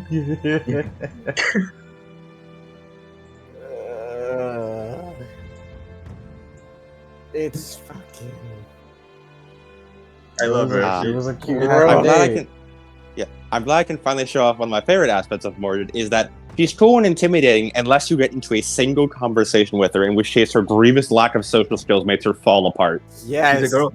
She's a I girl failure. will. The moment you get past her going, I'm the usurper knight, the knight of Yeah. destruction, like you get past that phase, it's like, what are Yeah. you talking about? Oh, come on, man! I had this whole monologue. And she immediately fucking falls apart in terms of like, no, I can't. I'm not actually that good at No. socializing. I don't understand humans. Okay, what emote do humans use here? The wrong I am the people. knight of this. Here's one thing that I don't quite understand. What the fuck is with this inconsistent disquiet? No, I know A exactly good what it is. question. You I'm know? not gonna say it. But I gotta say, Adam, you immediately made Mordred the best fucking character. Mordred's After great. you had her driving through the sewers with a fucking Jinro outfit with the fucking machine gun on top of a Humvee with a fucking I bronze thought she was sword. the best character when she was playing Kingslayer, personally. Hey, playing Kingslayer. I She thought listens she to it was the ironically. I Personally. thought she was the best, whenever her name came into existence. That is, in fact, my Personally. daughter. Personally, I thought she was the best because she's funny. is my daughter. Our daughter. She's very funny. And Howard. none of my characters know how good she is. One of them hates her. Probably. Probably. Most likely. Like not related to Disquiet. Just personally. On a personal level. I love the in-universe Mordred slander. In great. universe Mordred slander. Mordred over here still in the spotlight in the Kiyaki session. I love the Kiyaki date. It was fantastic. It's I love getting to see. Oh wow, man, Kiara's life is even more fucked up. It's It's Pretty so- terrible, like on a scale of 1 to 10. Yeah, I'd say it's pretty far. It's pretty in the 10 range. And now canonically Aki has told her backstory again. Have we reached Yep. bros yet? Have we reached bros tier for Ciara? Like bros? Have we passed it so over? No, I think we have to do a lot to get out of that. We have to. We can make bros, guys. We can make it to bros. Here's the question, right? Here's the question. I forgot the question. Fuck! What's the question? I forgot it. Damn. Hey Adam, after beats, may I have an epilogue? Oh my lord. Oh, what Oh my epilogue lord. would you like? You'll see. This is Sure. it's nothing crazy. It's nothing crazy. Not crazy, man. All right. So, let's start with Aki. Beat. First of all, beat such inflation for Aki and Ciara. Yahoo! Whoa. Yay. Do Mike and I get a beat for needing to Yes, be, to be gay again? Yes. you get IRL beat. For we have now once again reached a lemon and Mike romance between a wielder of Excalibur and a girl who is doomed by the narrative. As Ooh, I had a Mordred nickel. watches from the sidelines. I had a nickel every time this happened. I had a few nickels, which is a lot. Excalibur hits up. Hey man, you might have another one. You never know. Yeah, you might get confused? who knows? You might have a third. Excalibur might show up again and have to deal with yet more gays. Yeah, Let's and see. it'll somehow again be wielded by I, because I don't know, man. What happened? This keeps happening. Let's see, we got Sengoku Hunters, we got Nah, see, I actually made a DMPC in Free Spirits. I made a DMPC who has like Excalibur somehow, completely ignoring the narrative and any anything that like Adam has done. Like a real some real comic book writer shit. I just do my own thing and just completely Nah, completely I'm ignore gonna do my anything own Adam's ever. like, Nah, I'm gonna kill myself. Bro, I gotta step up my fucking writing game. Fuck! These guys are too fucking good. You just keep doing Oh. it. Cody, I'm gonna be real. I'm getting cooked out here. Dog. It is Mike's because we all writing fucking we Adam. all It's all have all- our own style. Right. Nah, I'm gonna kill myself. Okay. Nah, I'm gonna kill myself. All right. Aki. Vocation abso-fucking-lutely. Hurrah! I'm changing the first one. Ooh. You know, previously it was proved that she's the better of the two. A little rivalry with Sophia and Ciara.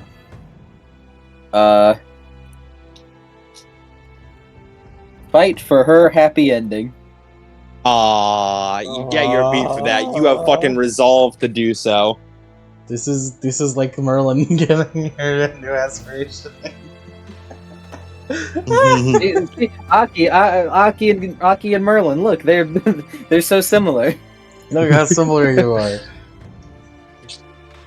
A lot of parallels between Ciara and Aki and Merlin and Arturia. Yeah. Yeah. Both Lemon and Mike characters. Figure out the mystery of Mordred and Camelot's End. Absolutely. Not only have you learned a lot about it, you've talked to Mordred. She's kind of a dork. She doesn't really fit. Doesn't really fit any of the stories you've heard. A girl failure of sorts. Overcome herself. Absolutely. Nice. Conditions. Conditions. Let's see. I will have you resolve guilty Huzzah! because you fully committed to I'm going to protect her. Much like Shiro in the Heavens Feel route. Mm-hmm. That's hell you're walking into. That's hell you're walking into. It was always I will- Aki. And I will give you a beat for assertive past due to your conversation with Dandre. Huzzah! What about the other ones? No. No. Nope. Nada.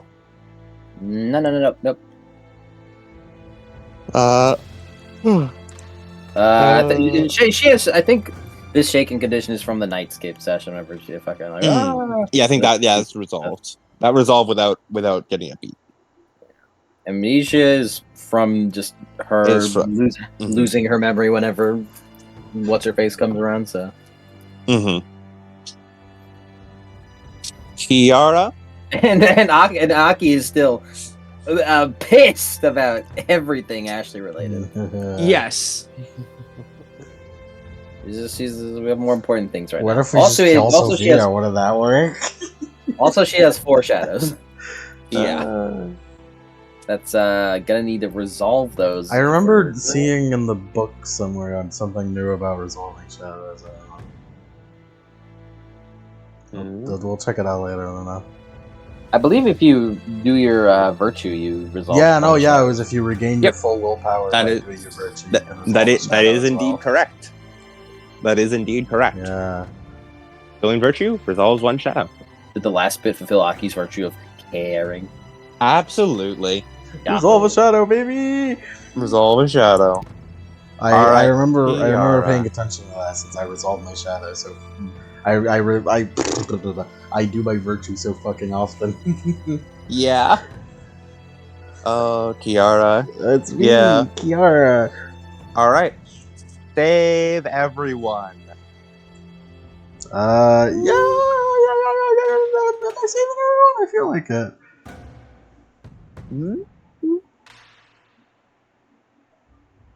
Aki saved you. And I'm part of everyone, technically. So I will not give this to you Yeah. because Aki is trying to talk you out of killing yourself for the sake of the world. She can try all she wants, that'll give her luck. I'm kind of Spirits. I just read that Mordred 3 spirits. Fucking David Hasselhoff. Change the future. Unintended by virtue of Aki learning about shit, you have caused yet more ripples. Yay. I would give you that one. I don't like Doom giving her dice. It makes me uncomfortable. Destroy the dark? No, I will. You will not get one for that one. Nah, I gave Aki shadows that. Yeah, you should take away the beat from me. I should. Yeah. And protect them. Nope. Aki's protecting you. I hurt her. It's my fault. Yeah, That's- your fault. It's my Your fault. But you did get, I believe, 3 different beats from Dooms this session. I did. I also have a question. Hi. So the depression persists, then, right? Yes. You are still. Yeah, I imagine I'm still depressed. Yeah. We'll see. You're still your exact words were, I almost believe you. I almost believe you. Yeah. Can I get a What? beat from the depression? You know what? I will give you a beat for that. The fact that Kiara's response to Aki's wanting to give her opportunities is saying you'll be happy. I almost believe you. Hey man, Aki That is which happy is- that she trusts her like that. Yeah. I also didn't hear that very well. I didn't hear that bit very well. Mm-hmm. But yeah. It works. She said, "Hearing you say it, I almost believe it." Mm-hmm. Which is Very sad. Mm-hmm. Hey, you guys want to real quick do an epilogue? If you Sure. don't mind. Let's do an epilogue. Aki, what have you got for me? Lay it on me. Take the stage.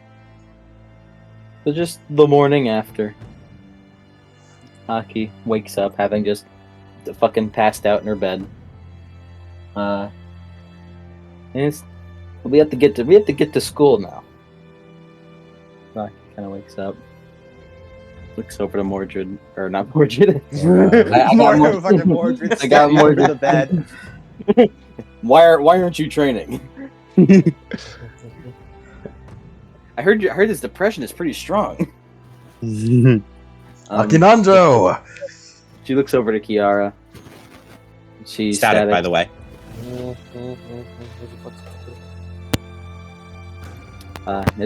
She's gonna go and wake Ciara up. It's time to get up. heads to school.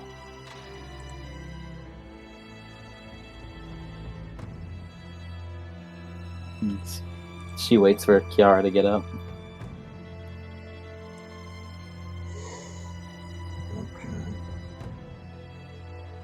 Ciara, this may well be the most comfortable you've ever been. Yeah, no, Kiara's super clingy.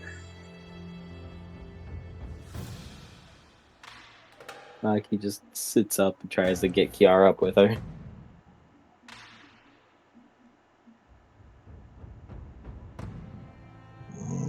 Okay. She looks over to the asleep Ciara.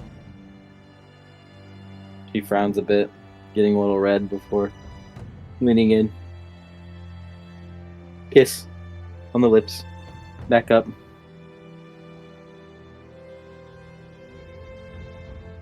And then gets her off of her. Gets ready to go. As Ciara, your mind is still processing that kiss. As Aki gets up and gets ready for school. I just wanted Aki to give her that morning after kiss. Give a nice morning kiss. You could have a Kiara first time thing.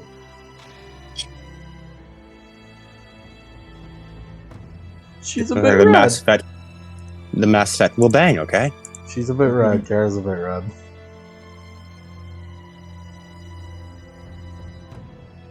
Did they bang? Maybe. We'll leave it for the fanfic writers to decide.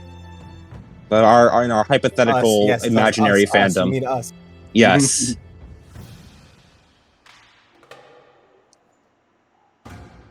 As very adorable epilogue. Very cute. Actually, it's very possible that Kiara knows what sex is. She looked up girls kissing. She looked up girls kissing, so that's like all you need. Very true. Also, I need to say, I spent that entire epilogue thinking about the moment you said Mordred instead of Aki. I imagine just I use a good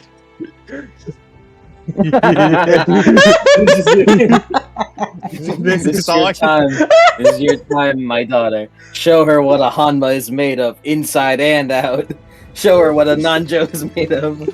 I love that because it's fucking Yujiro Hanma showing up to his son about to have sex, going like, yes, son, do it. Continue the bloodline. Allow her. He just like completely shows up out of nowhere. This is probably the most Yujiro thing Baki has ever done in his life.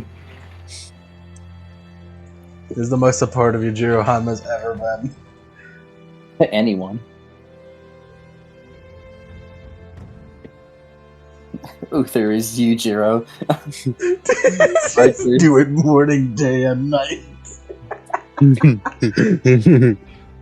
I'm pretty sure the reason Yujiro is saying that too is because he believes that sex makes you stronger. Yeah, you know, it's the pee-pee training. Yeah, You better be able to do a handstand on your dick. Hanmas get stronger if they have sex, right? Yeah. That was Yeah. a fucking yeah. Yujiro has had sex with like everything. Yeah. Yujiro Holy has made Yujiro has made creatures that are like stronger versions of their original counterpart. Yes, Yujiro. I do believe he fucks animals. Yeah, the man just fucks. End of sentence. That is what we Man, talk woman, about right after animal. Kiyake. Okay, Mordred Hanma. Continue Alright. the Pendragon legacy. Continue the Pendragon legacy. Do it morning, day, and night. It's fucking her and It's just her, Mordred, and Excalibur watching. I feel bad for Excalibur having to sit through this twice. Yeah. At the very least, he's a shard, so he doesn't remember the first time. But definitely over. There was 20 years. Yeah. So he definitely just had to it was just a sword in the corner. He had to just bear with it. Sword Excalibur. in the corner. I understand that I'm the sword right now, but could you guys put me out of the room, man? It's You like just take me out of fucking. It's like Airy and the keychain. Yeah.